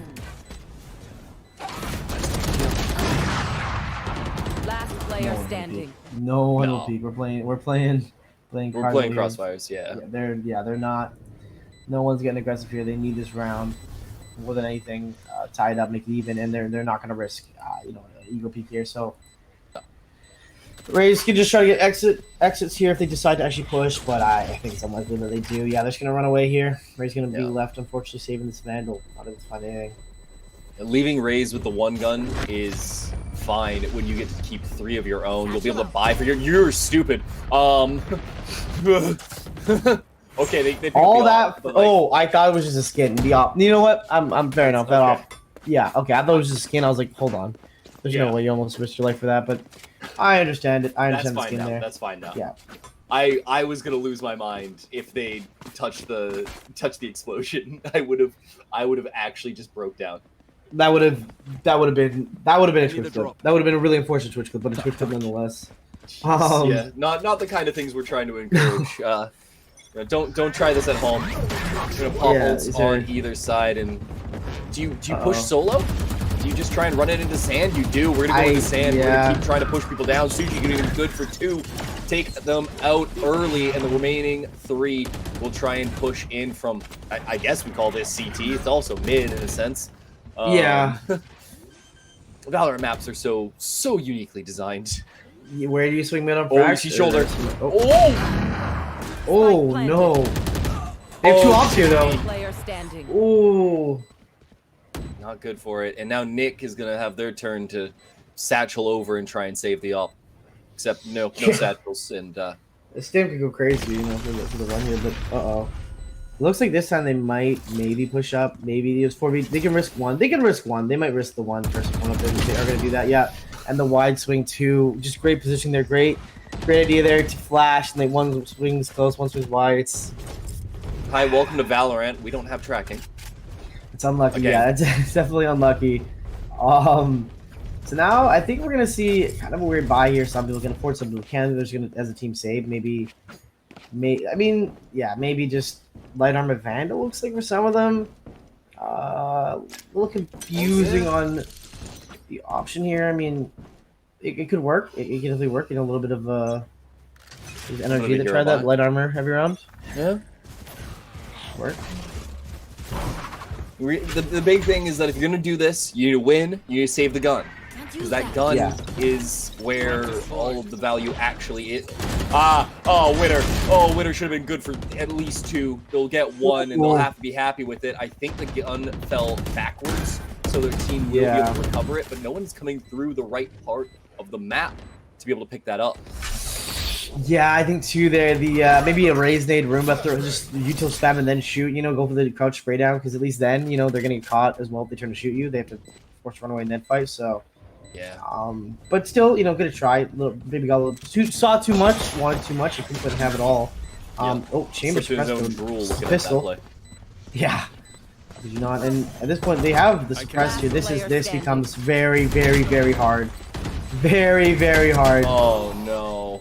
Yeah. No, you don't know where that suppress. Stunned up, man. Yeah. Well, the suppress hit. Chamber now becomes just a normal character again. Has just a pistol in his hands, and he can't really win a pistol. Brought a pistol to a gunfight, quite literally, and not a good plan this time. So, wrong got a gun. Yeah, it's unfortunate. Now we're stuck in what could be maybe a 6-6. They can wrap this up. If they lose this round, however, it's definitely going to go down to a 7-8-4. But if they can maybe make this work with Chamber with the ult, it just really comes down to can Chamber find at least 1? Because both times he's holding an angle with an op, he just hasn't found anything. Just because they haven't pushed it, you know, it's been luck. And now he's going arcade, and they're pushing main. Potentially, and Chambers stuck on guard duty where there's just no one there quite yet. So not able to make too use of the op, and now it looks like they're gonna push to A again, and it looks like a lonely Sage gonna be stuck with just 4 brutes rushing in and a breach. All the util. Oh, but Sage playing aggro here actually gonna look for 1. Oh, and we'll get none. Oh yeah, couldn't fight it, and now they're gonna rush over to the A side. You know, Chambers holding that angle, hoping to find a flank, but he's going to get an outright reward for that at this point. Oh, maybe, actually. They push back, but still he is caught in arcade. He could come over for a pick, maybe, but if they throw a KO knife, he's not able to TP, and his op becomes a little bit not great. But yeah. Okay. He's really committing to this. He's going to turn back now. Now he's in this rough spot. That brimstone's going to last for a while. Oh, he tries to push through it. Yeah. I like the idea. Just wait. Oh, wait. This ult's gonna light up so many people. Oh, it's just gonna get 1. Okay. I felt like that could have been more. Witter will find 1 on the back end. Naval will be able to find Rage as they did hear the teleport out, and now it's a 3-on-4. The flash through, not really gonna work out for them. They're out of utility here. Now on the site, Oriano is good for 1. They're trying to push in. They're sticking the defuse. He pops off. He's able to get Nick. just before he's able to look over. The double swing was coming, and he was unable Last to tell round which way in to the look half. at any point in time. And it'll make Yeah, it 7-4. Valorant experience is the constant flashes there. Can't do too much. It really comes down to who has the last flash, you know, who's the last laugh, and it looks like it's once again going to be on their side, and they're not able to, you know, he couldn't defuse in time. He had to take the fight, and at the end of the day, 1v2, both directions are very hard. Just coming down those last small decisions are really getting them in trouble, and I think that it all kind of fell apart when the stage went for that play. Maybe assuming it's just one, and unfortunately, just there's the whole team, so I think the punish. And this is Sage go for it again with just a sheriff this time, a little bit less gun power at the hand, but they are all watching Sage go the peek and say, Rage gets 2! Yeah. Oh no. Rage getting 2 on the opposite side of the map. Now going to be able to run over and rejoin. They don't have anyone to heal them up, so you know they're just going to play their life as best as they can. Take an ugly angle, and oh my goodness. Okay, good night. This round's dead. He's going to go pick up a gun and hopefully try and find something for himself, but Your And the duty res spike planted. could maybe make things a little easier, but still, we're looking at a really bad spot. They're just going to throw all the utility up there and delay You want drop. to They know they're play? up there. Let's play. There's no way they can come Okay. from flank. They are just sitting. Rest. oh, he healed. Oh, well, never mind. Last player Oh, you didn't know. You didn't know you could be seen. It was a good try, though. It was a very good try. Just unfortunately, you know, they were stuck on drop. They had nowhere else to go. They heard the res too. They know they're both up there. There's no way to go around in time, so they're just sitting ducks. And now we're sitting at a 8-4 half, which not super awesome, but you know, taxative map. This could be the time where they really show how this stage could be useful. You know, round one wall could be big for Pros Plant. Wall off something, force them into one spot. You know, the raise nade could be really big too, clearing corners. So it could be big, but I think the really big factor is going to change this round for either team is the chamber. You know, having that sheriff round one for essentially part of util could be massive for if they get to pick early and stops the push. I think that's going to be a wrap. I can absolutely agree with that. I'm curious to see, though. I mean, he's not even going to get challenged. They're staying away from A. They're running it down Arcade, actually. Just full W key. And now we're going to split into mid. This is a really unique attack. It's kind of going to get stifled, though, but I'll call that winning. I'll call that a Yeah, And they had the heal available. yeah. That was definitely interesting. I think the other team was caught off guard too, but they had enough people bodies there to kind of take some shots and get picks back. But that was an incredibly interesting play. I Their didn't hate it. understanding of where people have to push from to now is very, very informed. You're either coming from where we just were, or you're coming from drop. That's it. That's all you have. We thought, you know, and then they some wild stuff there with the wall kind of preventing them and just running into mid. But nice damage. try. Last player standing. Doesn't get stunned though. Tremor, he knows both of Probably them. has a flash. He has a flash too. I'm pretty sure. Yeah. Yeah. 45 HP. Can't. There's no way. Oh, maybe. There's that a was world tight. where that actually works with a collab there, but it's good util usage. I like the delay on the breach. You know, doesn't throw it away. Keeps you kind of guessing when he's going to do the flash and breach flash so quick. You know, you have to turn, and then you're in the open, and then it becomes a really hard fight. But I delay there. It almost turned out really bad though. It almost went really poor. Yep. Look at this buy, though, coming out from our newly offensive-sided team, Carlton. Okay, I was going to say Hyper on the Frenzy, but they've switched over to the Spectre. They're not running that anymore. They're not willing to take that risk. But are they going to cut the same strat? I think. Oh, that almost thought he was actually out. got him safe. Yeah, I did too for a second. The blue Whoa, too thick there. Oh no. Call the util out. Oh no, they're in trouble. Oh no, they both get away unscathed. That's Actually, wow. Huge for Niner. Yeah. Gun to work with. Doesn't win the fight, though. Nabel will get them. Rage will try and peek through. Puts a little bit of damage down, but he's not going to be able to kill more damage down. So armors are going to be broken, but they're going to be able to walk away with all of the guns that they walked in. Yeah, that was almost criminal with what he got away with there. There was very close to being absolute criminal, but did not quite get away with it, thankfully, for the attacker side here. And now they're in the spot where they're taking it forward. They're going to have buy here to make sure that they can get some guns off them and use them. But it's looking good. I think we're seeing the theory here, the attack sided favored map. It's looking the baby true so far, obviously pissed around 50-50 and you win the next one. But now this round, the next round, we kind of see if that's actually true. If that when both teams are kind of able to buy guns, where that kind of happens now. Okay, forcing them back a little bit. And they're going to push, actually. They want all the smoke right now. They're going to go for the push. Jet has a dash active. Going to dash in, probably. And they are ziplining away. They escape right now like an action movie sequence. And now A is free because they all what a drop. rotate. Oh, my goodness. And it just breached first contact. Getting smoked off. Chamber's able to TV back. But now sight's open. And they have it. And they have the worst guns, which means, you know, they want to kind of get those close fights with you. They want you to come to them. And they're forced to now. There's no other choice. Exactly, and the chamber here. Big Sheriff, Ray speaking on that with the Sheriff as well. And there's a lot drop. A nade would go absolutely dummy here. I think they might have thrown it though, but if they didn't, that'd be insanely good here. Chamber trying to find anything here, and this is where the fight really starts. Shimmy's in a funny angle. This could work out huge. Oh, and the breach ult as well. Okay, that kind of stops any sort of pressure. Niner gonna get stunned up again. Flashes are still available here for Navel, but they're gonna get run down. Now it's just Niner and Rage, but Rage will drop immediately. Navel able to hold from underneath Heaven. Guns gonna get traded over, and this just became a huge lead for Carlton in the long run. They're gonna be able to get this round probably for free. They have the bigger guns, and then they're gonna have to face Guns the next round, but it'll be tied at that point. And well, we just had submachine guns versus true proper rifles, and it didn't go so well just because you're seeing Carlton outplay on the map as a whole. Like really good macro from them through and through. Yeah, they're definitely making huge work of this. See that rotate? Any other map, team flanks like that, you have nowhere to go. You die. But the robe usage there just got them out of such a bad spot, and they obviously honestly win the round off that just one rotate. Rage good for one. They will look to pick up that gun later, but they're kind of being held off. Niner not going to be able to find one for themselves. The Bucky Jet, though. Hold on. Oh! Okay. Honestly, and walks away with that. Oh, and the res, that really seals the disadvantage here. Oh, the, Yeah, I'm with you on the not sure how they were allowed to get away with that, but they do. Teleport's ready. Must have been a ghost. And, Spike we're planted. seeing Good a play. wrap around here. Yeah, I like this a lot, actually. Chamber kind of taken away from the distraction. But they know they are 2 steps ahead. They know that Breach is kind of probably waiting for Steen to flake around. Now they're just stuck. They're all in crossfires. There's not much you can do here. Breach has got a Brim. Oh, he's getting wallbang. Oh. Yeah. Last player Doesn't matter. And now 8-8. You've seen this attack side just really working out.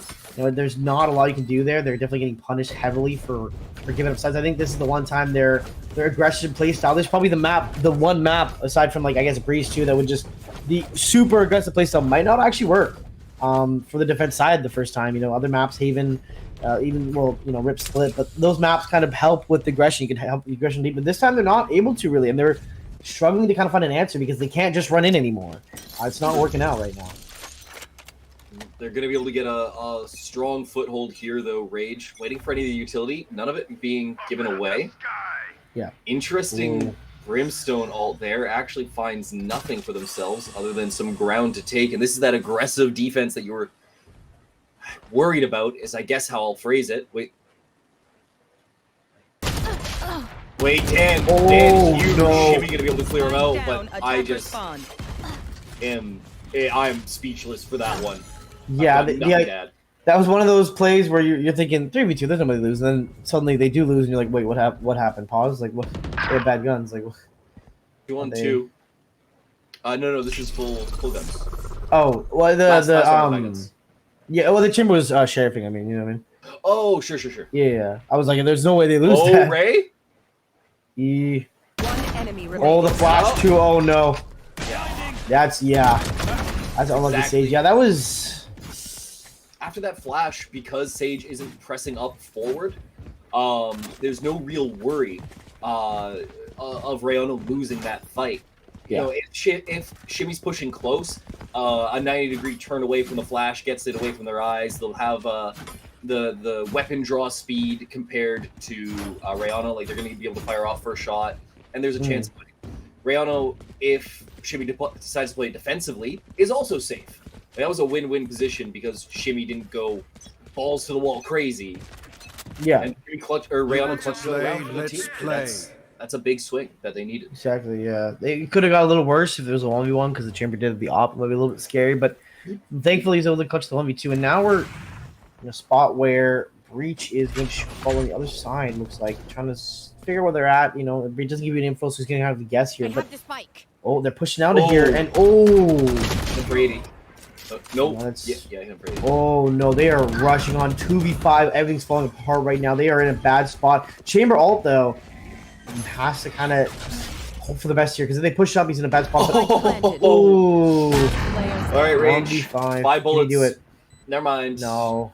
Hyper able to kind of clutch that out, and yeah, this map is just they're back and forth trading rounds. It feels like the only time the defense is able to win was when they make a very risky push and it works out, but every other time they haven't been able to get it, or the push didn't go the right way, or they couldn't figure out where they were. They've just been absolutely getting completely just honestly rolled onto site. But aside from that, it's looking doable. It's just they're trying to find a way to kind of hold to without just raw pushing every round. You know, it's they're not able to find an answer for that yet. Sushi gonna have hero knives. Yeah. This is where you need him to clutch up. Knife gonna come through. Oh, they hear multiple guns. That's big information here. That is really big information, and we see again they're going aggro, no. but punished again for it. I'm surprised Sushi didn't pop knives that round. That felt like the spot. That felt like a knives round, yeah. Especially when you hear multiple guns, it's like, oh, if I get one kill here, maybe I can get a second. And if I get a second, this round is open. I still have knives. We can toss rifles back. Like, things really come together. Instead, they hold off, and hopefully they'll have it for a different clutch moment. I mean, the one benefit, I guess, they need to lose the knives. You know, they're still there, but I definitely agree. I thought it was going to be a knives play there, unfortunately, but didn't quite see it. Now we're in a spot here where we're going to get them all pushing the site, and got control. It's a 5v4. But the Sage Wall, we're starting to see the utility of it. You know, it's really just holding site in half. It's like a Viper Wall, but better because they have to break through it. And it's, oh no. Great fault line. Rayano got a fight on both sides. Yeah. He's in trouble here. Yeah, and dodge the fall line too. You can't really win that. No. Didn't use the flash. Now, that was just a really well played round. I think I'm starting to really understand the Sage Wall here. It's on at least that site, it becomes so difficult to retake. You know, you're stuck there. You have to watch drop, but also break the wall, and you're just kind of getting baited around to look at all directions. So it's huge when they get on site. I think when they get on the site already, it's disgusting. The breach, the fall lines we've been seeing in both games have been just absolutely gross to deal with.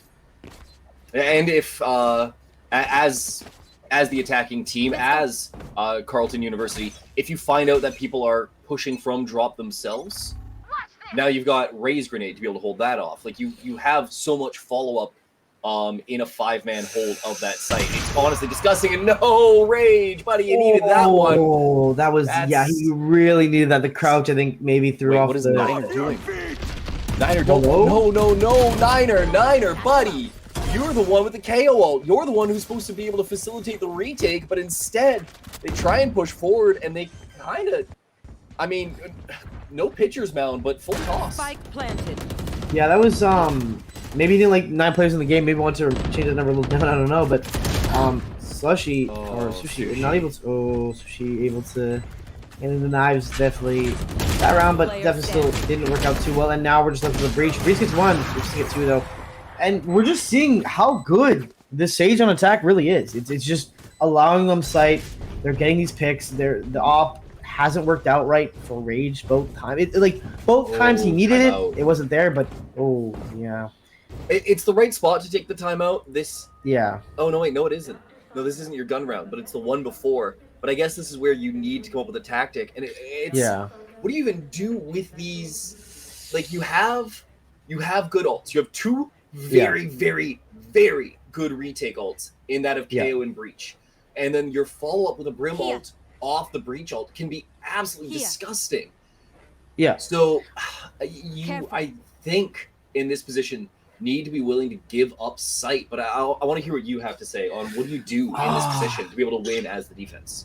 I think in this spot with their team, they kind of need to give up sight a little bit, as you said, but also retake it correctly. It feels like a lot of times they're not able to figure out who to take out first, and they're kind of stuck with the the crossfire situation that a lot of teams come in.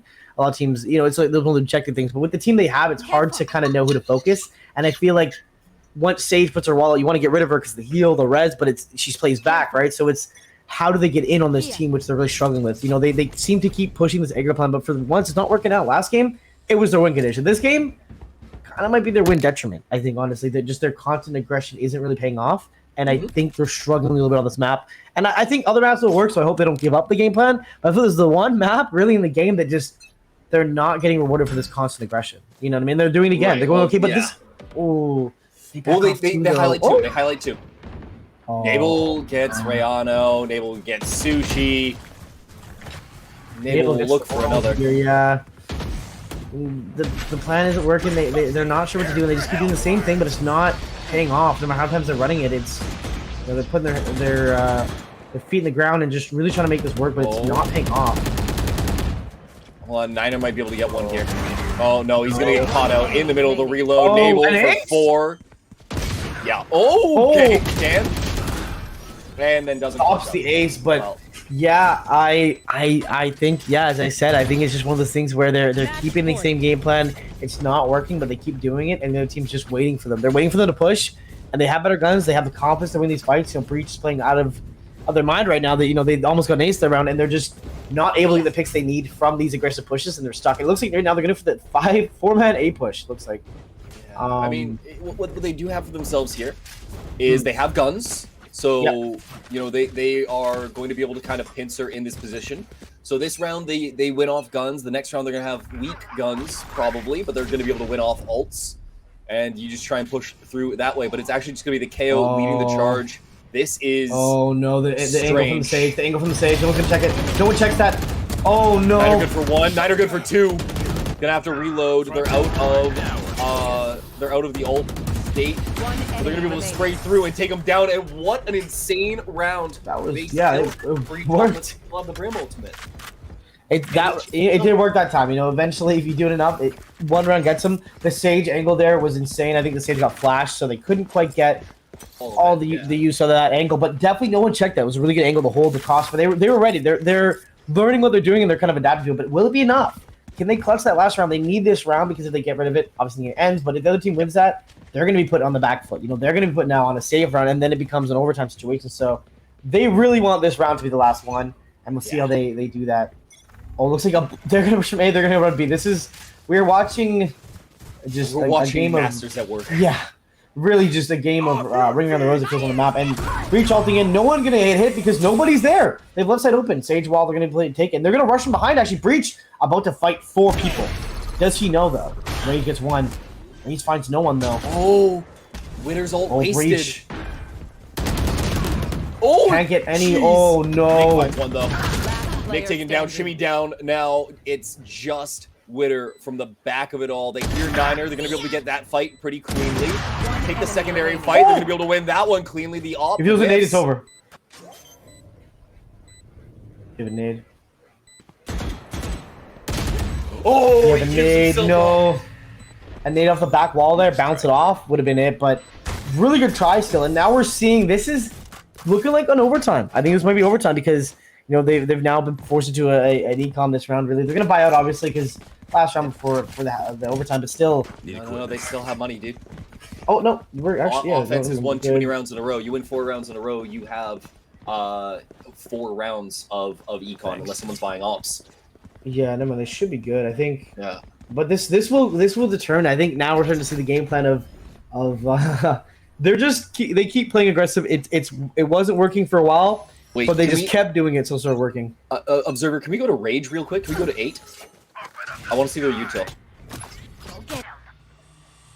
They bought 8 bullets. They bought 8 bullets when they could have gone 1 bullet less and had heavy armor. What a weird choice. I don't like that. I don't like that at all. Yeah, I think that's you give up 1 bullet. You don't need 8. 7's fine. 7 is fine. I do agree on that one, but maybe they know something we don't. I don't think that was the option there. I do agree. I think, especially considering the Sage wall, the ops don't get as much use here. But from behind Breach, just check that. The timing though, or just check. Oh, he's gonna come up big here. He's gonna come up massive here. He's gonna get 2. I think he's gonna get 2. Yeah. 1 enemy remaining. 3 on 2, 1 on 3. Yeah. I don't know how Niner can win this. No, Sage is playing funny angle. There's no way they win this. They don't know about the Sage. They don't know about the Sage. Yeah, they don't know about it, but it doesn't matter. Attackers win. Wow. What a... I can't use that. If Breach checks that 3 seconds slower, Yeah. it doesn't happen. It doesn't happen the way it just did, but instead he gets pulled out for that, and I am mystified that they lost that round from such a strong position.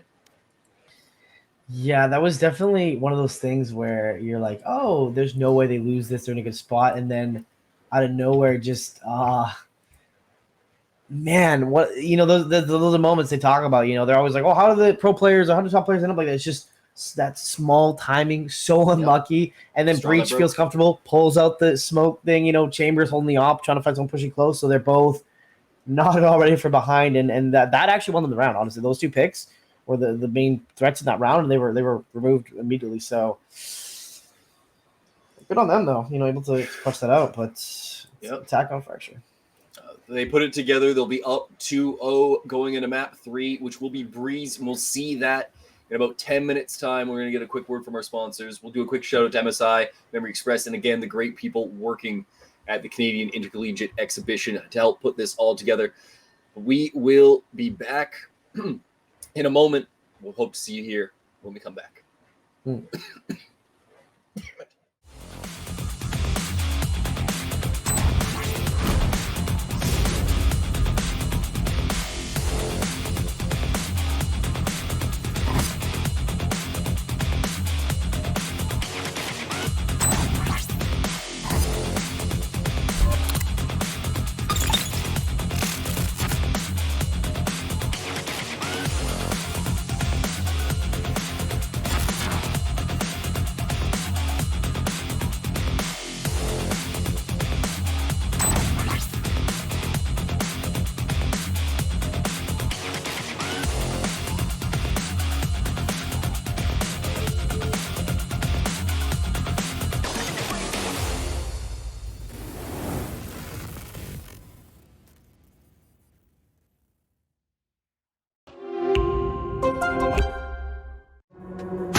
Hello, everyone. Welcome back. We're going to be getting started with Game 3 in just a moment. We're going to be taking that one over to Breeze.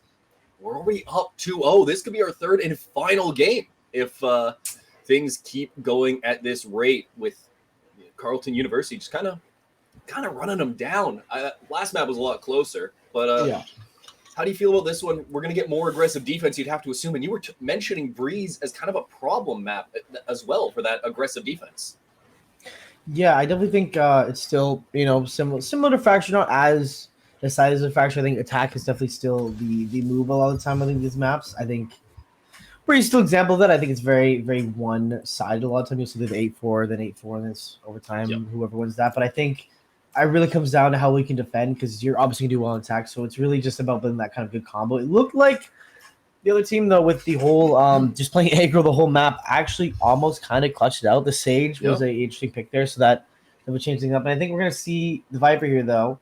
Viper, definitely the prime smoke you want to have on this map. We do see sometimes Omen rarely, but it's the Viper wall is just, it's such a big map. I think it's probably really one of is. the biggest maps. I think. I don't know if that's true, so I'm going to fact check that, but I think certainly it feels the biggest, at least, and so we're stuck with usually Viper duty for that. We're seeing Sova though on both sides, and KO is just so good with map 2 with the knife. You can stop Viper from doing her stuff. She's kind of forced us in a weird spot.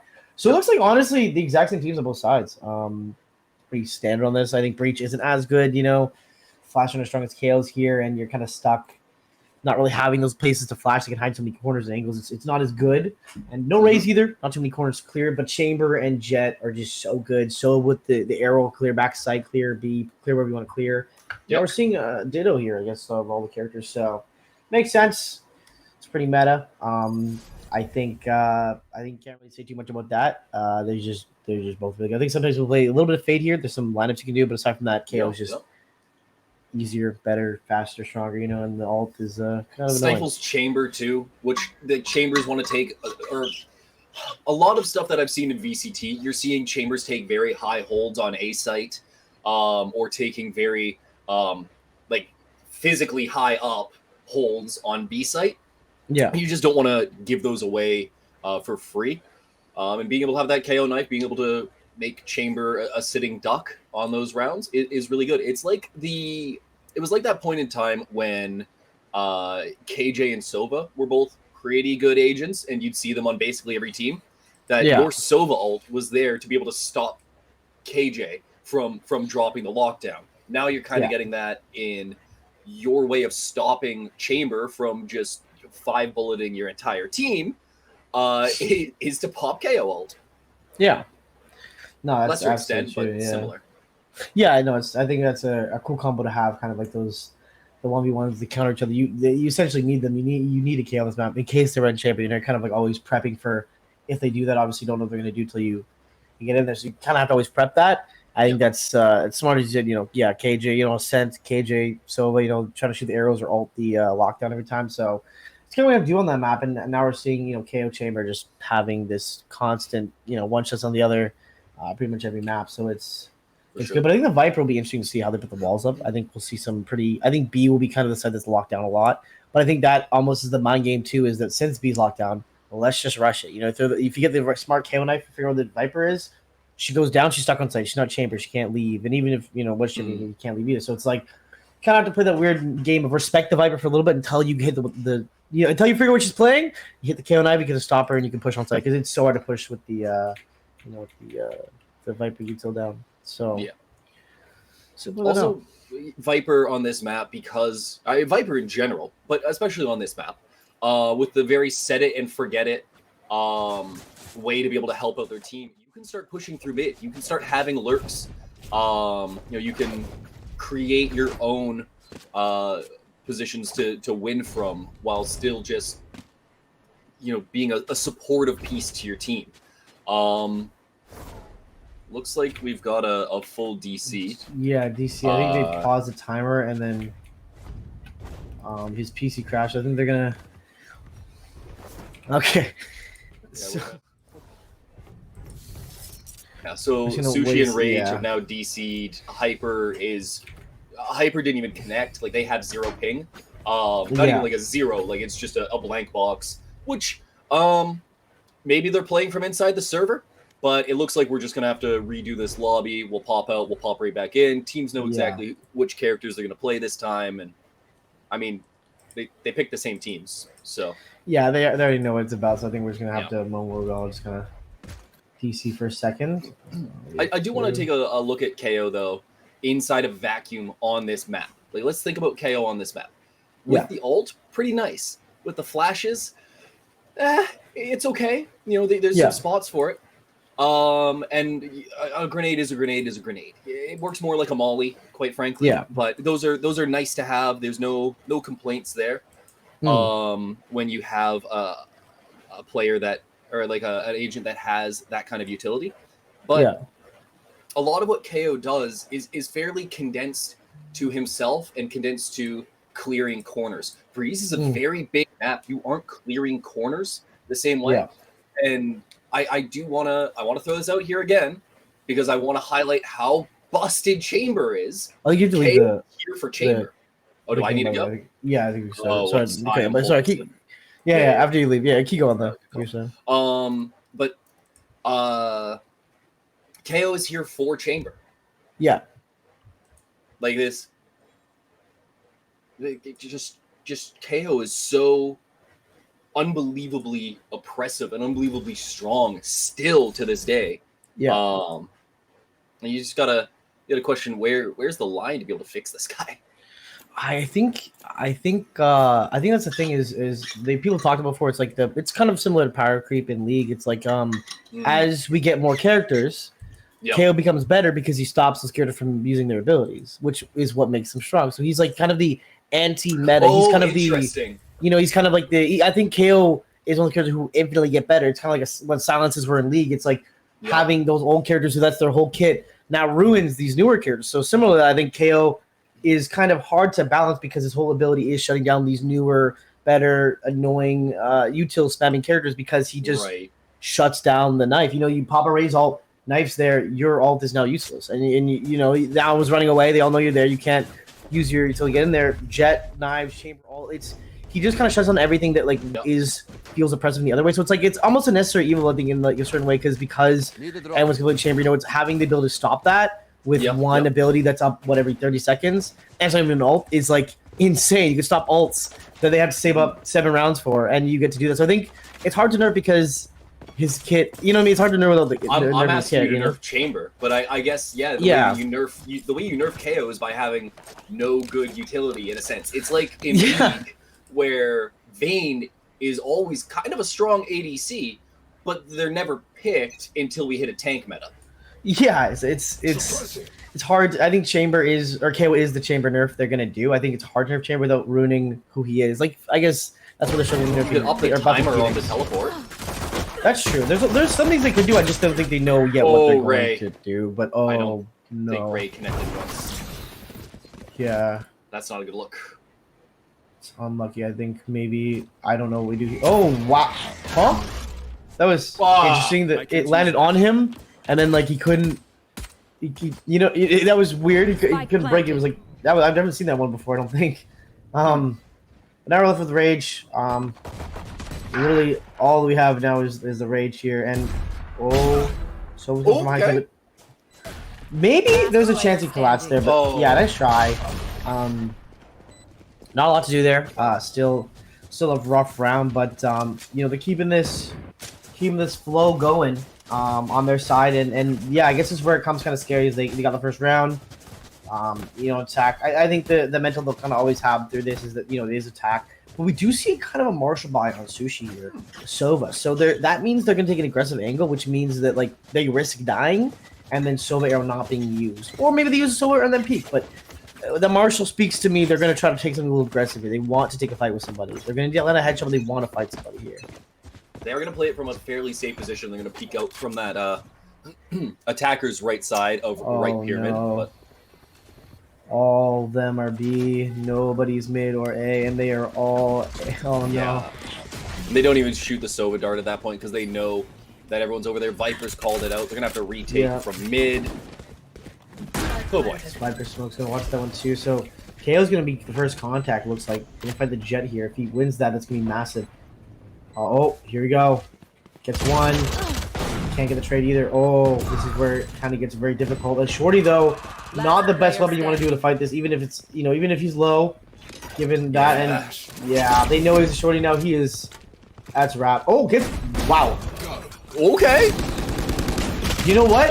Put in some work. I won't lie. Put in a lot more work than I thought most people would do with like a Shorty that's in that situation, but I use that way quicker. Yeah, good try. Good. It's a good attempt. Yesterday. Oh yeah, no, that most people don't. They didn't get that far ahead, but I like that attempt. It was a good attempt, but now we got guns, and I think A will be interesting because now they're kind of. I feel like in a way, yeah, they're a little. They're kind of scrambling here. It feels like on the defensive, like they go here, I'm gonna stack here. They go here, I'm gonna stack here. They're like kind of a little too confident in what they're gonna do. I think that's okay in the first 2 rounds. You can be a little bit more greedy about it. Yeah. But I like the info grab, but it becomes hard when now they have to kind of rotate, and this team is already on site. They're pushed in. Rage is one of they get a trade though. Rage, if he can find someone, will be massive. Good shot. Nice job. Gets one. He gets 2. It's actually 2v4. This is looking good. They get. Oh wait, hold on. Hello. Hold on. One enemy remaining. 1-on-1. Last player standing. Oh, he can't flick up in time. Dan. Oh, and I like that because both players played that so like confidently differently. I thought we'd see maybe a slowdown from the KO flash, but instead literally a jumping landing headshot on the box that was just peak confidence there. Instead of like throwing a flash, trying to figure out where he was, played slow, he just rotted. And I think that helped because he did not. He just made the smart decision there. Now they have an op on their side. They may not all be able to afford the best of guns right now, but still, an op is huge. An op on this map is just so big. We saw like anyone can really op. That's what makes this map so good. Sova's opping. You know what I mean? They don't have their chamber or Jet opping. It's a Sova, and it worked. Yeah. He almost won the round. You know what I mean? It's anyone can op here because of the map size. So it's a scary situation. You're not always in the chamber. He might peek you and rifle you. And you're like, bro, what? Or like, and then suddenly, the Viper is not. You're like, there's just no way. Like, yeah. Basically, though, in this round, teams are trading the buys that they had last round. See if they can get anything done here on the defensive side. Big push happening on A as they break in. Shimmy will drop Dan, who was the hero last round. Now Yeah, but Niner. Oh, yeah, they've kind of baited them into this sense of security again. They're going to commit to one side. They're rotating back, and they're right now just so good. forcing them to kind of react to them once again. This is where they kind of get their lead early, and it becomes hard to bring it back, you know. But he just won. Never mind. Spoke too early. 4v4. Make it all. Sushi, gotta pick your moment here soon, my friend. Yep. So 3v4 now. Slowly, but Rage is not going to miss those today. But Jet has an angle here. Rage is good for 3. Player standing. Oh no. Gave away location. But he has Util and the Molly as well.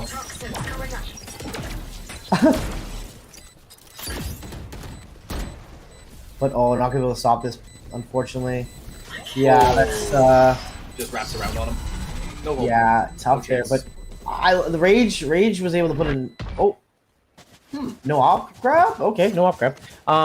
Maybe didn't want it, maybe didn't feel it, I don't know, but I didn't get the off there. I think it's smart not to take it because what you're really doing is you're risking handing it back over.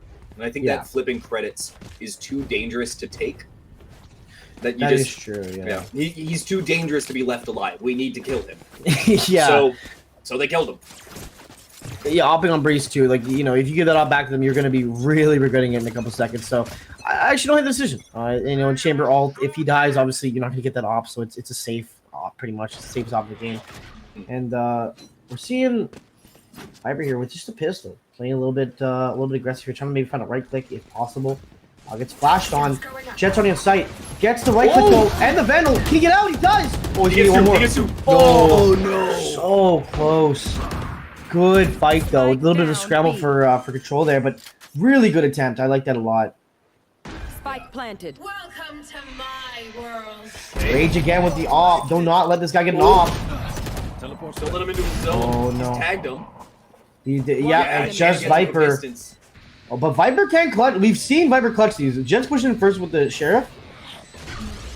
Oh, hold on. Hold on.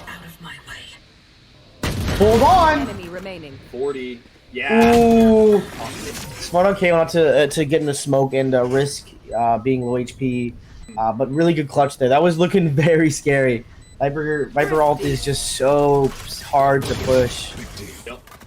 If I had to pick between a Plat Viper in the smoke versus 3 Immortals, I'm probably picking the Plat Viper. Like it's it's powerful of a position to have, and it's actually unfortunate that Nick wasn't able to win from that spot. You know, they accidentally peeked out at the wrong spot from the wrong, looking the wrong way. Like it was a very possible position to be able to pull that off. Yeah, it's definitely a little hard. You know, the Mollies were still there, but didn't quite. It wasn't really able to use them. I don't think it would really change the outcome there. But you see now, Rage going to TP back. Does not want to get caught out there. Now we see Viper holding once again that angle, but yeah, he's trying to bait out something, trying to find, trying to push them to come deal with him. Well, he does have the jet knife now, and now you have to be aware of that fact that jet knives are. The bomb is way back over near A though, but they're playing. I like this defense. They're spread out. They're able to kind of move quickly. Chambers able to move, but now they're on mid. This is the plan was looking real nice, but how do you approach this as Niner? Do you just okay. Apparently you look for the early fight, you lose that fight a little. Swinging into people was not ready for Hyper. They'll take him out. Sushi will look for this fight against Nick, but they're not really looking for this fight against Nick. Nick's looking for this fight against them. They're going to be able to see the barrel of the gun.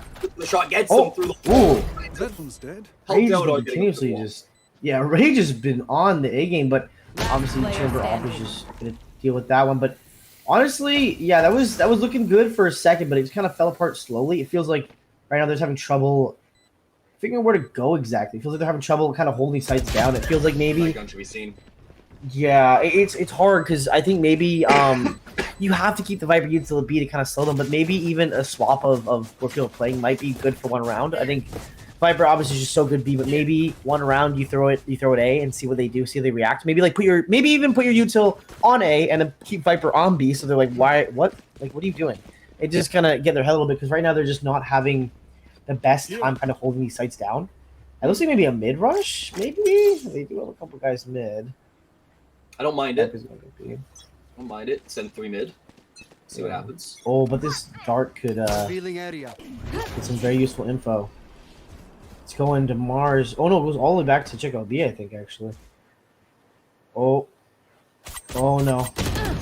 Last night we get 15 HP jet fall damage. That's not. Uh-oh. Just a pistol, no armor, and a dream, really.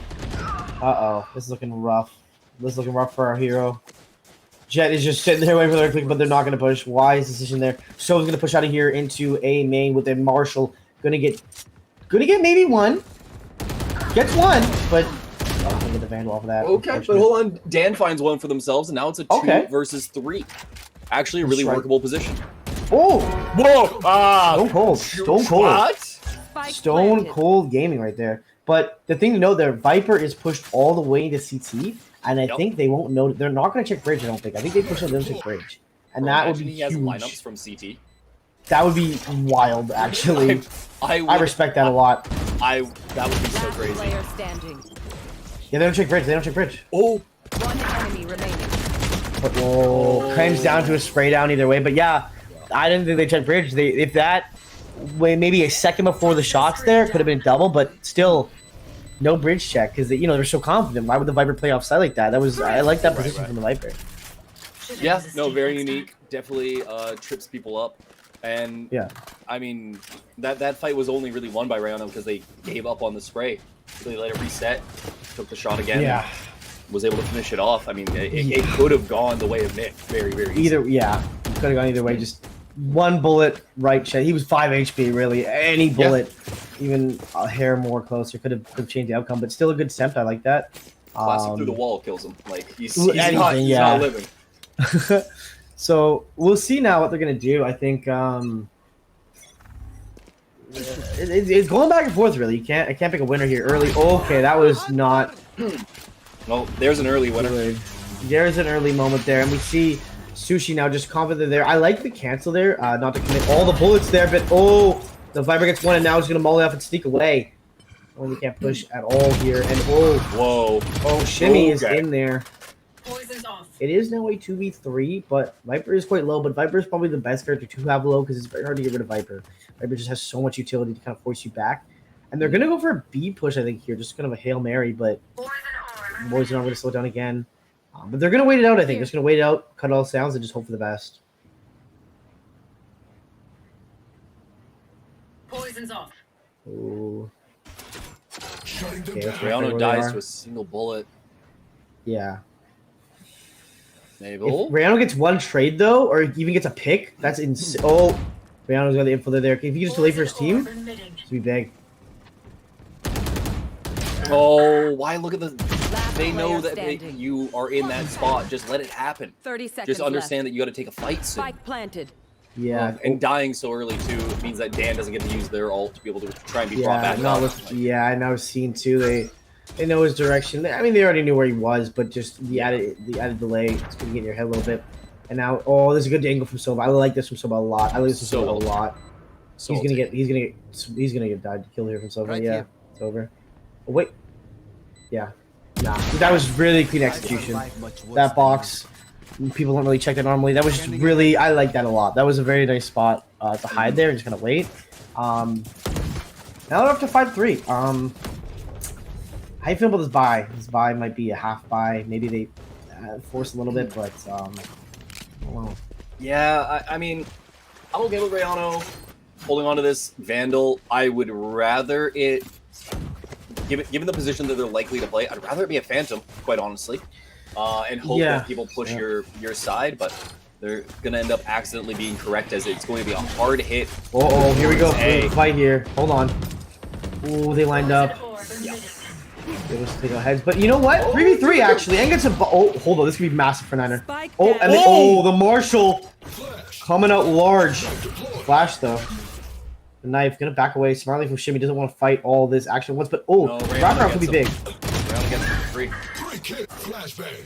Hold on, not free enough apparently. Stop making me a liar. Just hit him. Not free enough.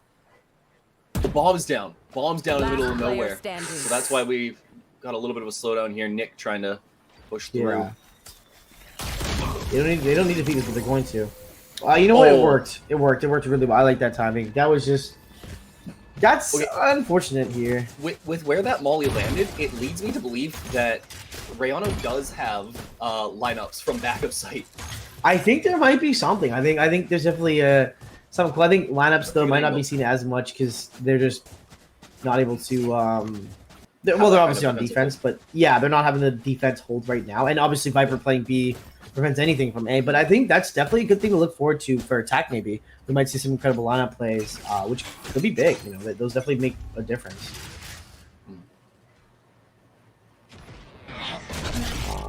We'll see how they. And then, oh, this is where it gets scary though. That is a KO ultimate stopping all util. Their KO is in trouble. He's stopped. They get one. Oh, they get two. Hold on. They Sushi is sturdy. Holding on now. Hold on. Oh, can he get? Oh, that was so smart to angle that way so they can't actually push safely.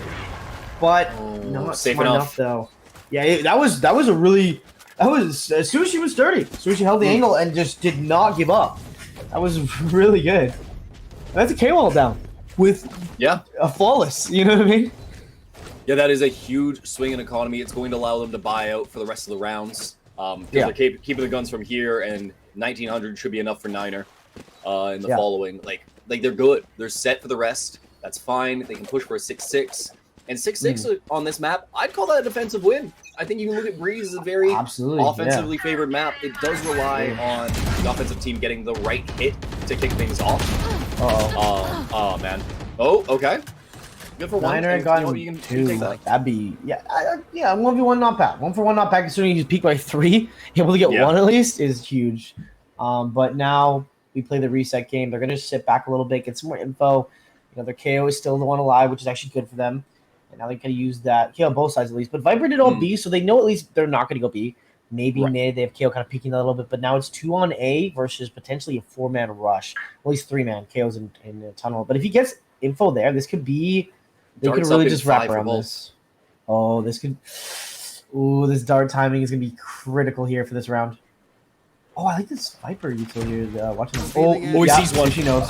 Sushi knows. Raw peeks that. And he knows. Oh, this is where it falls. Yeah, this is where it gets really difficult now. We've seen the Viper all before. We've seen it again, and now it's looking scary. They have site control, and how do you really push that? You know, they could be on site aside from the Viper. You don't really know. They can play in it. They can play out of it. That's the power of the Viper ult. It's just so much unknown. You know.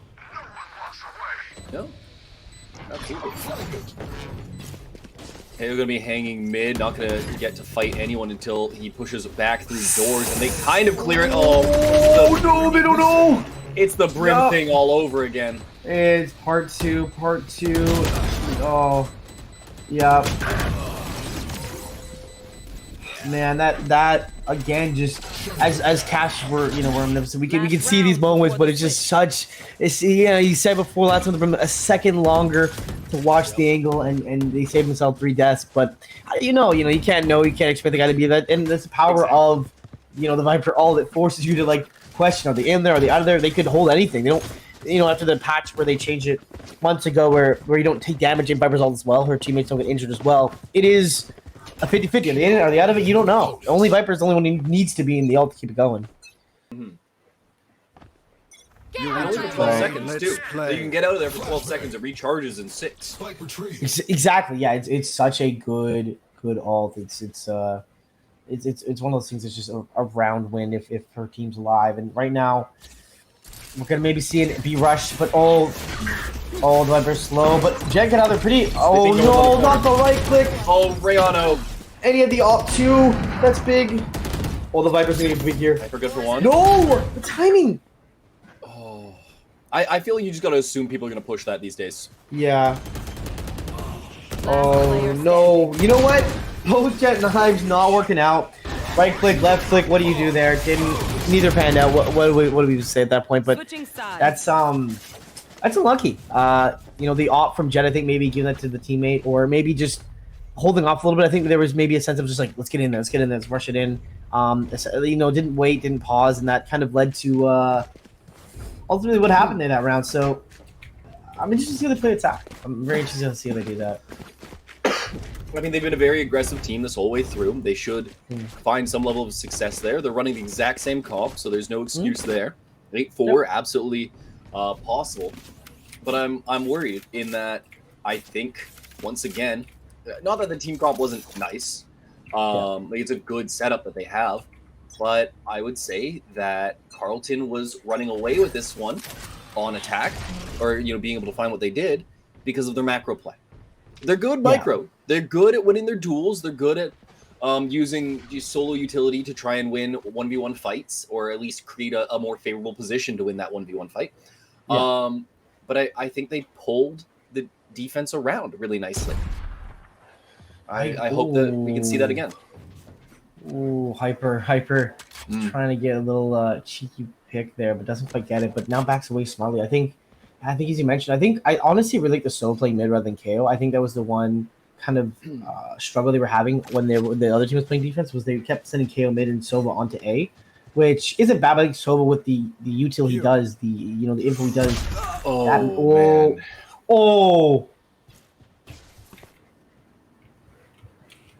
Man. That's a big pick off. Yeah, Chamber going down a pistol is so rough because it's just you lose your basically power play right there because the Chevy has. But that's a 1-for-1. Nick doesn't go down, which is big. Viper also is very important in protecting the site. And now they have. That's a bad drone. That was an interesting drone. I won't lie. Niner. Not got the a hot best. date? Not the best push there. Last player standing. We're a little. Very winnable. Hold on. Guard in a few. Hold on now. Do pros fake? Oh, this one does. Oh, Sushi good for 5. Huge clutch up for their team. Wow. That is. Wow. Okay. Sheriff. You left the sheriff on the ground. What are you doing? Listen. Let him walk. You know what I'm saying? Hey, got a 5K. Let him do have stuff. that one. Talk to him. You know what I'm saying? Okay. That's I'll give him that. That was really well played. I think that was just really good. That was looking really scary, and then it was looking really, really good. It just flopped around out of nowhere. Turn the tides. No charges. Defense going to be a little worse for wear on this one. They're not going to have big guns to work with. No big iron on the hip, but there is a sheriff in play. Oh boy! All right, rage good for 1. Yeah. Up the dash in. Witter should die for this. Niner should swing out and be able to get them. Oh, yep, there it is. No, they got seen still. Yeah. One enemy Tried, remaining. but we're sitting at a 1v5 gamble. Do you believe? I don't want to. I don't. God, okay. no. Yeah, I don't really not feel too comfortable with this one. I wouldn't be I think you betting can get on this one. He hears One Niner. right click maybe. Well, he touched him He touched with a bullet.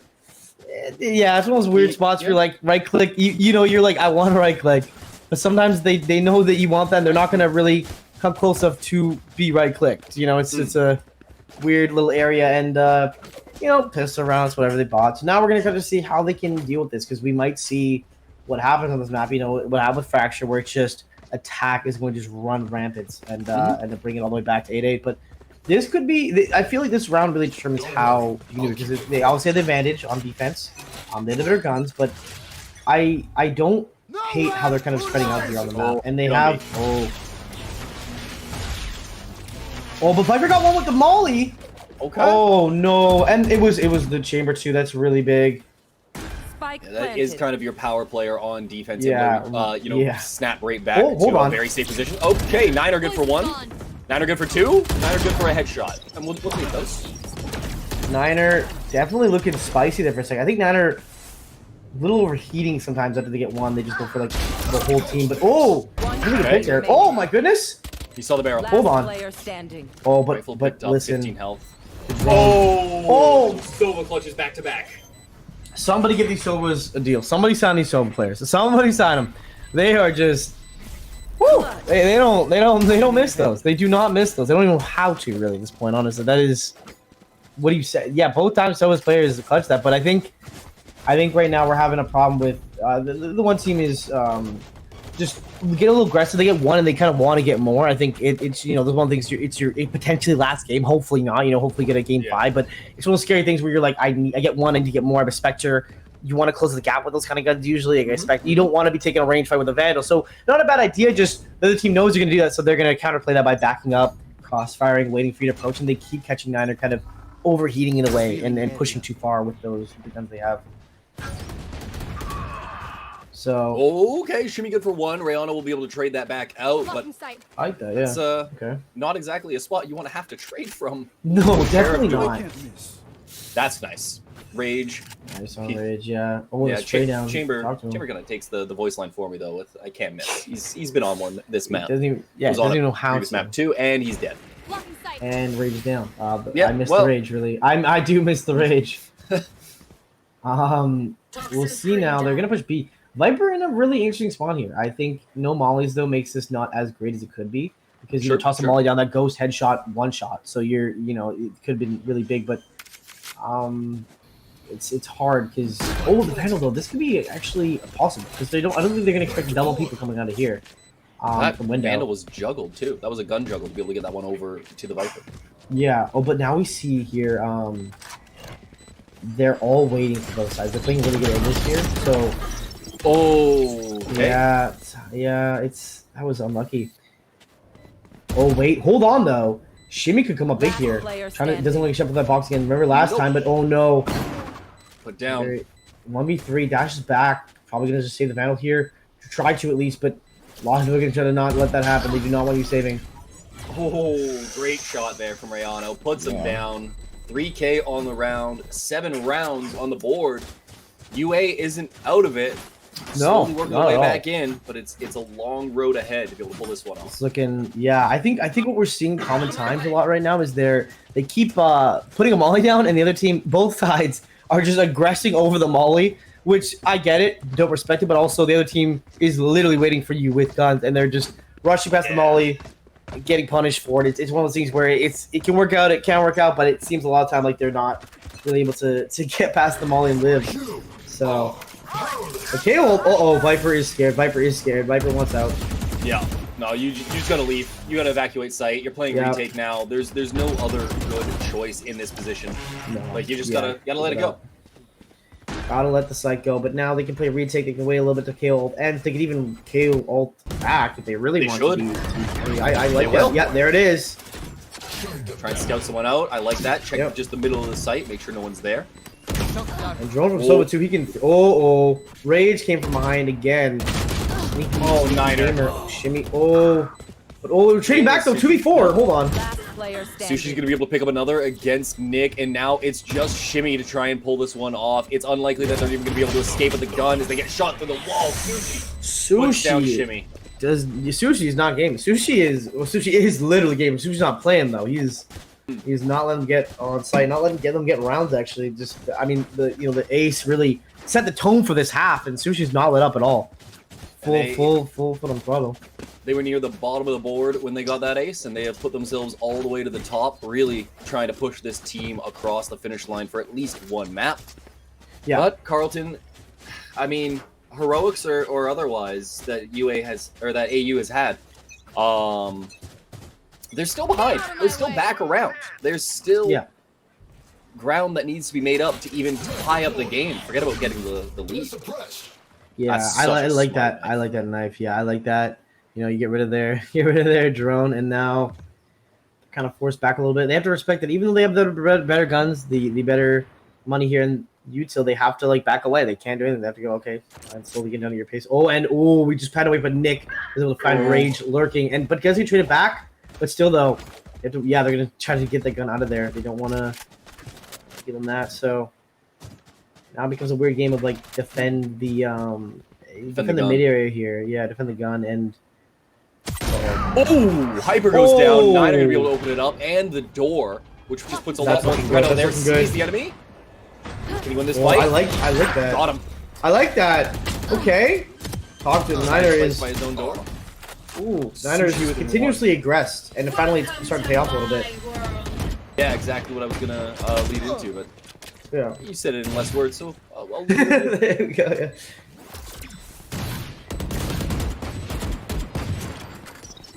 Now we're in 2v3. I think it's looking kind of rough on Charlton, but they can win. It's just really difficult. Okay, hold on. Sushi has one health. 1 second. But he's Yeah, gonna be able to okay. pull off the fight there. That against was- Mabel. That was looking a little bit. If he had just got that Valorant, just sprayed and prayed with crouching, he might have got both. But now we're at tie 99 gamble. This is looking. This is looking pretty good. Sushi and Niner are definitely proving themselves here. Niners just head to the ground, rushed it every time, and I honestly respect that. I respect people who buy it off and miss and then buy it again, but don't stop. Don't give up. Because once you stop trying, you gave up. And Niner is just the example of just I will get on site, I will get some kills, pushed in, and it's just making moves right now, and it's working. The one thing I'm interested to see here is we do have Witter on the op. They have had a rough run of it this map. They need to put something on the board because they have been a big piece for their team in this series earlier and in the previous one. But just not quite holding their own here on the Jet this go around. Oh, and Viper walked into the molly, or into the KO knife. Had no choice other than the death of the KO knife. But hold on, this turned around really quickly, actually. Yeah. Viper pushing into that actually worked out well. In the long. Oh my. Hyper, you kidding me? Buy a lotto ticket. Spike planted. Teleport's ready. Okay, Nick able to get Rage right there. One enemy Sushi remaining. seeing on Shimmy, but now it's just Witter against Sushi. He's got 2 darts to be able to try and run this one back. Gonna get tagged up by the knives, gets the headshot, but he's not able to finish him off. The Phantom has that problem on the map. That was looking good, but now we see they kind of regaining a little footing here. They got a little stable, Witter able to do a little more there on. I think hopefully they're could be an off game. Hopefully they're not feeling burnt out, but the op obviously is going to help this round do a little bit better. Hopefully, they don't have to worry about the chamber problem of having to run away. Jet's pretty kind of good at sneaking away anyway. The most Jet players are used to it. Chambers are they're always waiting for teleport. So Jet could get away a little easier than Chamber could if he gets hit, but I'm interested to see how this one plays out. I think if they are able to get another round, it looks like it might head towards what we might expect at 3-0, but I'm still confident they can do this. Absolutely. No, it's completely within the realm of possibility. The Jet playing a very deep angle, though. Can we see this from, Jet spot? They're going to get droned out. That is massive. One shot doesn't connect. Niner going to swing out here at some point. Niner's definitely, Oh, hold on here. Wait, that's not going to be enough time for the Viper wall. He's going to be able to shoot still, I think. Yeah. But he gets off again, actually. He's ready for the fight. He's not down for the count. But Rages go down now. Shimmy's able to get one. Sushi trades back. Hyper has taken out Niner. It's a 4-on-3. It's a 1 versus 4. He's not even going to have a chance. They know that he's out there in cave. Down he goes. It's now 9 for the attack, 11 for the defense. And it looks like this one might just fall apart. If we take a look at the economy, there's just not a lot left in the tank here for the attack. They've won a few good rounds, don't get me wrong. They've gotten a couple 3,000 credit rounds. But look at that. You can just see that they are... Oh, no, they're on their last 5. Okay, I was one ahead. Yeah, they're still... This is the round that obviously will make or break the game, but I think this is like a scary moment. They had a game plan figured out it was working, and the other team just couldn't once again adapt it, and now they're kind of stuck. We've seen the layers of them. The first game they're aggressive, next game they're still aggressive but with patience, and now they're just playing retake essentially, and it's kind of working well. They've kind of found the other team out again, and now they're having trouble getting onto site. They get on site, they plant the bomb, but they just can't defend it. Really, that's their biggest problem right now. Mill being forced all the way back down hall. That's gonna just cause them to rotate into the nest. I like that call. Yeah. You've already got the chamber trademark way deep there. It's fine. Exactly. Yeah, and we see. Oh, he's Nick. Oh, okay. That was unique between those two. I mean, Hyper walks away with one, Rage walks away with one. Rage stumbled away with not HP though. Oh, Rage, no, Rage gonna repeat.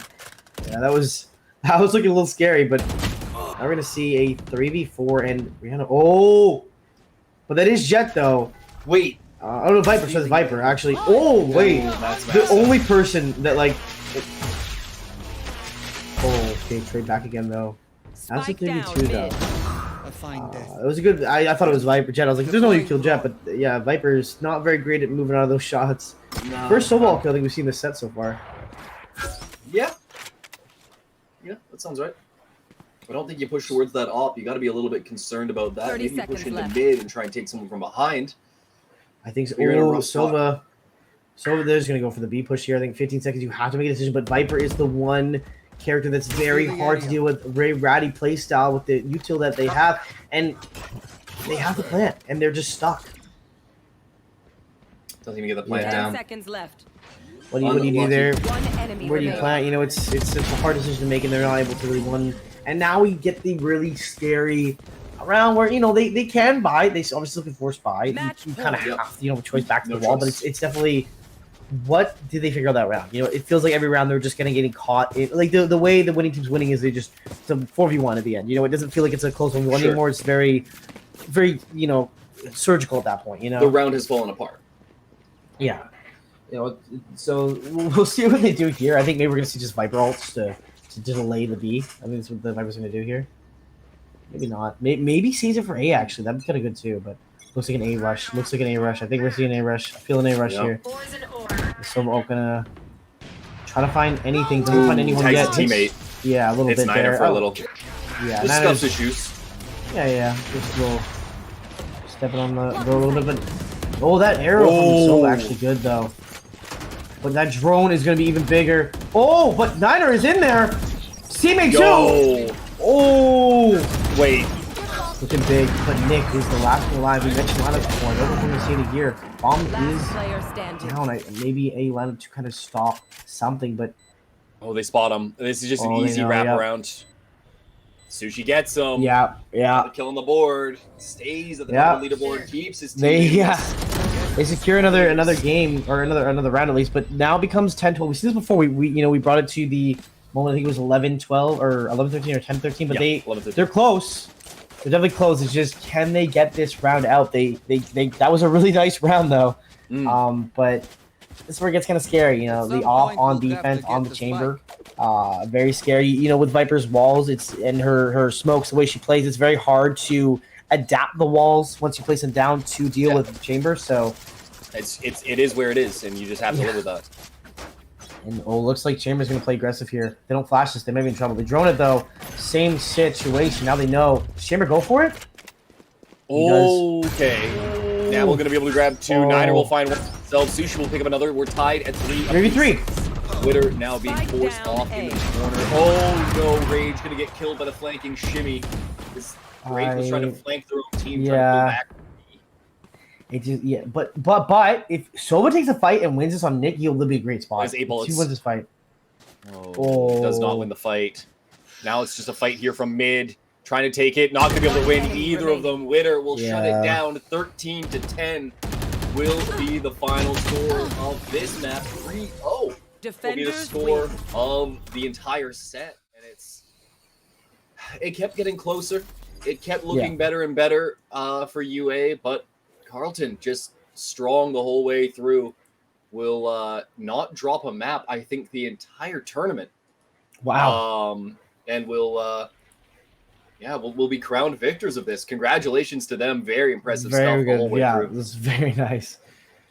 Not they can't knock that. They just No. adapted. Every game they kind of learned a little bit, and it felt like they just kind of were unstoppable. They got a couple rounds away, and they were able to kind of learn the game plan and adapt quickly. It just felt like they were just adapting a little bit quicker to the game plan, and it felt like when they Sure. committed, they Sure. kind of, either maybe a read or just got lucky, but they always kind of seemed to be one step ahead. And the rounds they took felt very dominant as opposed to like a 1v1 at the end. It was always just like a 4v1, even the end, like a 3v1. Like, what do you really do there with players like this, Yeah. You've locked yourself into a position where you should just win every single time, and they did win those. Like they even in the spots where they were put into the 3v1 were able to push back, and that says a lot about Absolutely, just the skill of the individual players more than it does of the team. But still, you can feel the strength emanating from every single part of this squad, and I'm sure we'll see more of them in these Canadian exhibitions. I'm sure we'll see more of them in collegiate tournaments in general. But that'll be it for us. That'll be it for the tournament. It's all wrapped up. Carleton University, don't let the scoreboard that was on the screen before fool you. We'll take it 3-0 over UA. Yeah, that was a great game. Nothing much to say. Congratulations to both the teams. They made it here in the first place. We got to expect that part as well. They worked hard to get to where they are, and unfortunately, didn't work out for the team. But obviously, the VOD's there. They can review this. This is at the end of the day just a great learning experience for both teams to kind of work on things that didn't work out or move forward. But both teams played really well. Yeah, no complaints. It's tough that it goes 3-0. It could have easily gone a different direction, or at least 3-1, if not 3-2. But it's 3-0 today. Doesn't matter what would have happened yesterday or what will happen tomorrow. Yeah, It is what it is today. But I guess that's it. I will let you say a little bit about yourself, King, if you want to just throw things out there. If anyone wants to find me, find my Twitter at King B Leonard, Twitch and YouTube King BL. I'm doing 100 hours of different games. I did Valorant, so check me out on that. Gamble, you want to shout out the sponsors? Yeah, for me though, if you want to find me, you can get everything at Twitter at BetaWin. But a big thank you to those two big sponsors that were able to help us put this through. Memory Express and MSI really came through, did a great job in giving us the resources that we needed to be able to put something like this together and allow the Canadian Intercollegiate Exhibition to really show off some great Canadian talent. Hopefully we'll get more of these in the future. I'm not sure when the next one will be, but make sure you drop a follow so that way you know exactly when we're going to have this next beautiful tournament. Anyways, that's it from us. Thank you all for tuning in. It's been a great time having you here, but we're done now. So we will see you when we see you next. We do have our end show coming up, so we'll have a little bit of a proper final farewell. But until then, I've been Gamble, he's been King BL, you've been you, and we'll see you when we see you. Have a good day. Bye.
Esports United is proud to announce Canada's dedicated Valorant Collegiate Invitational. MECI Valorant begins with Western and Eastern Canadian divisions. Tune in on July 23rd and 24th for our West Division qualifiers and July 30th and 31st for the East Division. Find our socials at linktree/mesportsunited to stay up to date with more MECI news. Now enjoy the rest of the Canadian Intercollegiate Exhibition. We'll see you soon.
Welcome back, everyone. Oh God, where am I going? That was a really exciting final that we just saw. U Alberta, of course, versus Carleton. So this is our closing ceremony. So we want to start with thank you to everyone who's watching still. I guess we'll go through just kind of a little bit of recap of the entire event because it was 7 days, and of course ending on Canada Day, the most Canadian I think we can get. So I guess we'll start with the League of Legends tournament. Of course, Waterloo took home the victory with UBC placing second and UTM placing third. Yep. And then we also had a lovely number of panels. We had 16 panels total over this past 7 days. We had special guests like Maryville's Jensen Go, Brendan Leonard, Dom, Jeffrey LaChapelle from TMU, Vicky, Dr. Respawn from C9 and Evil Geniuses, and a lot of panels that cover a lot of topics. All these panels will be uploaded to a YouTube channel eventually in the future if you want to look back on them and take some notes for your own programs or your own esports career. So we'll definitely be posting updates on our Twitter and Discord for that. Yes, and then we went into our showcase match, which I think was the most fun that we've had throughout this week. So we did 5 game modes. We had normal games, a Revive Me Jet, where it was 1 Jet, 4 Sages. That was really, really crazy. Yep. We had the famous Strat Roulette, Total Chaos, which was all abilities and all Brim ults, apparently. And then we ended off with an escalation. We did go for a 6th game of a second round of Revive Me Jet, and that actually seemed to be the popular pick among all of our volunteers. So that was our kind of showcase charity component. So Team Moo Moose won, and that will be donating $200 to the kids' help fund in their name. So that team was Benson, Kat, Nick, Justin, and Eric. Congratulations for winning that. Of course, we're not going to leave out the other charity, so we're going to also donate $100 to Doctors Without Borders for Team Hortons. I cannot say that team name with a straight face. That was Adam, Jackie, Matthew, Cynthia, and Metz. So congratulations to both teams and congratulations to both charities. Yeah. And then we just literally wrapped up this tournament with the Valorant match. We had U Alberta taking first place and taking home a really generous prize pool powered by Memory Express and MSI. We had Carleton in close second, and UBC took over as third place as well, 2-1 in the score. And it was really exciting to see all these matches played. It's really cool to see all these teams that never face each other because they're West and East really play against each other. And U Alberta, Carleton, you might not see them facing each other in CSL or NACE, but seeing them face here was definitely really exciting because that competition was really big, and the way they wiped out every other team was really amazing to see. And it's certainly something we want to see in the future with more Valorant events here at CIE. For sure. I think I'm looking to some more cross-coast rivalries. I had to cheer for all you, Alberta, man. We got to represent the West Coast. But thank you again to our key sponsors, Memory Express and MSI. They help provide all of the prizing and as well as the giveaways that we have now. So we did draw the winners of all the giveaways. There is 22 of you. So there's a little bit of a list. We'll go through it super quickly. So winners of MSI backpacks were Taylor Clone, Cola Cheeto, got multiple Zs, IT, Washed K, and Fudge Cake. Again, you guys, congratulations. You won the MSI backpacks. Our winners of the MSI M99 mice, Due, Daiku Burger, Crafter Master 007, Zero Inkidna, Taco Lol, and those are, yep, that's 5. You guys all won mice, and our 5 MSI plushies. By the way, the plushie's name is Lucky, which I think is adorable. It goes to Dancing Foreskins, Fluffy Gummy Bears, Ronnie Reddy, Small Katu, and T-Laminator. Then we have our $100 gift cards to Member Express going to Attack 1216 and Paul Freeness. And then lastly, we have 4 Memory Express gift cards worth $75 each. Those go to Birder Lol, 216 Duck, Chest 4K, and Streamland SSB. So congratulations to all of those winners. Please be expecting a DM through Twitch from me. You guys have about a week to fill out a form so we can get that all shipped to you. Yeah. And then we also have our volunteers, for which this event would not be able to run without them. So we are super, super, super thankful for all of you, all of the hard work you've put in. And that is Timor, Volt, Yifang, Claire, Cynthia, Honks, Caden, Catherine, Machiavelli, Dawn, Justin, Leanne, Nicole, Eric, Mad, Peter, Tyler, Sue, Jackie Metz, Nick, Ren, Acrylic, ATC, Bryce Cream, Jelly Belly, Mindless, and Supo. Thank you again to our lovely volunteers. Without you, we would not be able to run this event. Yeah, definitely. And also thanks to all the production staff behind the scenes and all the casters that came out. Definitely check out their content, and we definitely posted their socials and all the broadcasts, so definitely check them out. Yep. Yeah. And then finally, it wouldn't be a big reveal if we didn't say what's next for CIE. So CIE is definitely coming back, and we're coming back in a big way. So our next event is scheduled to be in November 5th to 7th. We're planning to host an in-person LAN, and we're planning to do it both West and East, and we'll definitely post updates as we get more of that planned out. And if your school wants to get involved, always reach out to us on the Discord. We're keeping the Discord open forever, and we always want to host more events. So please stay tuned. We could do weekly in-houses and different type of events, tournaments throughout the entire semester and year.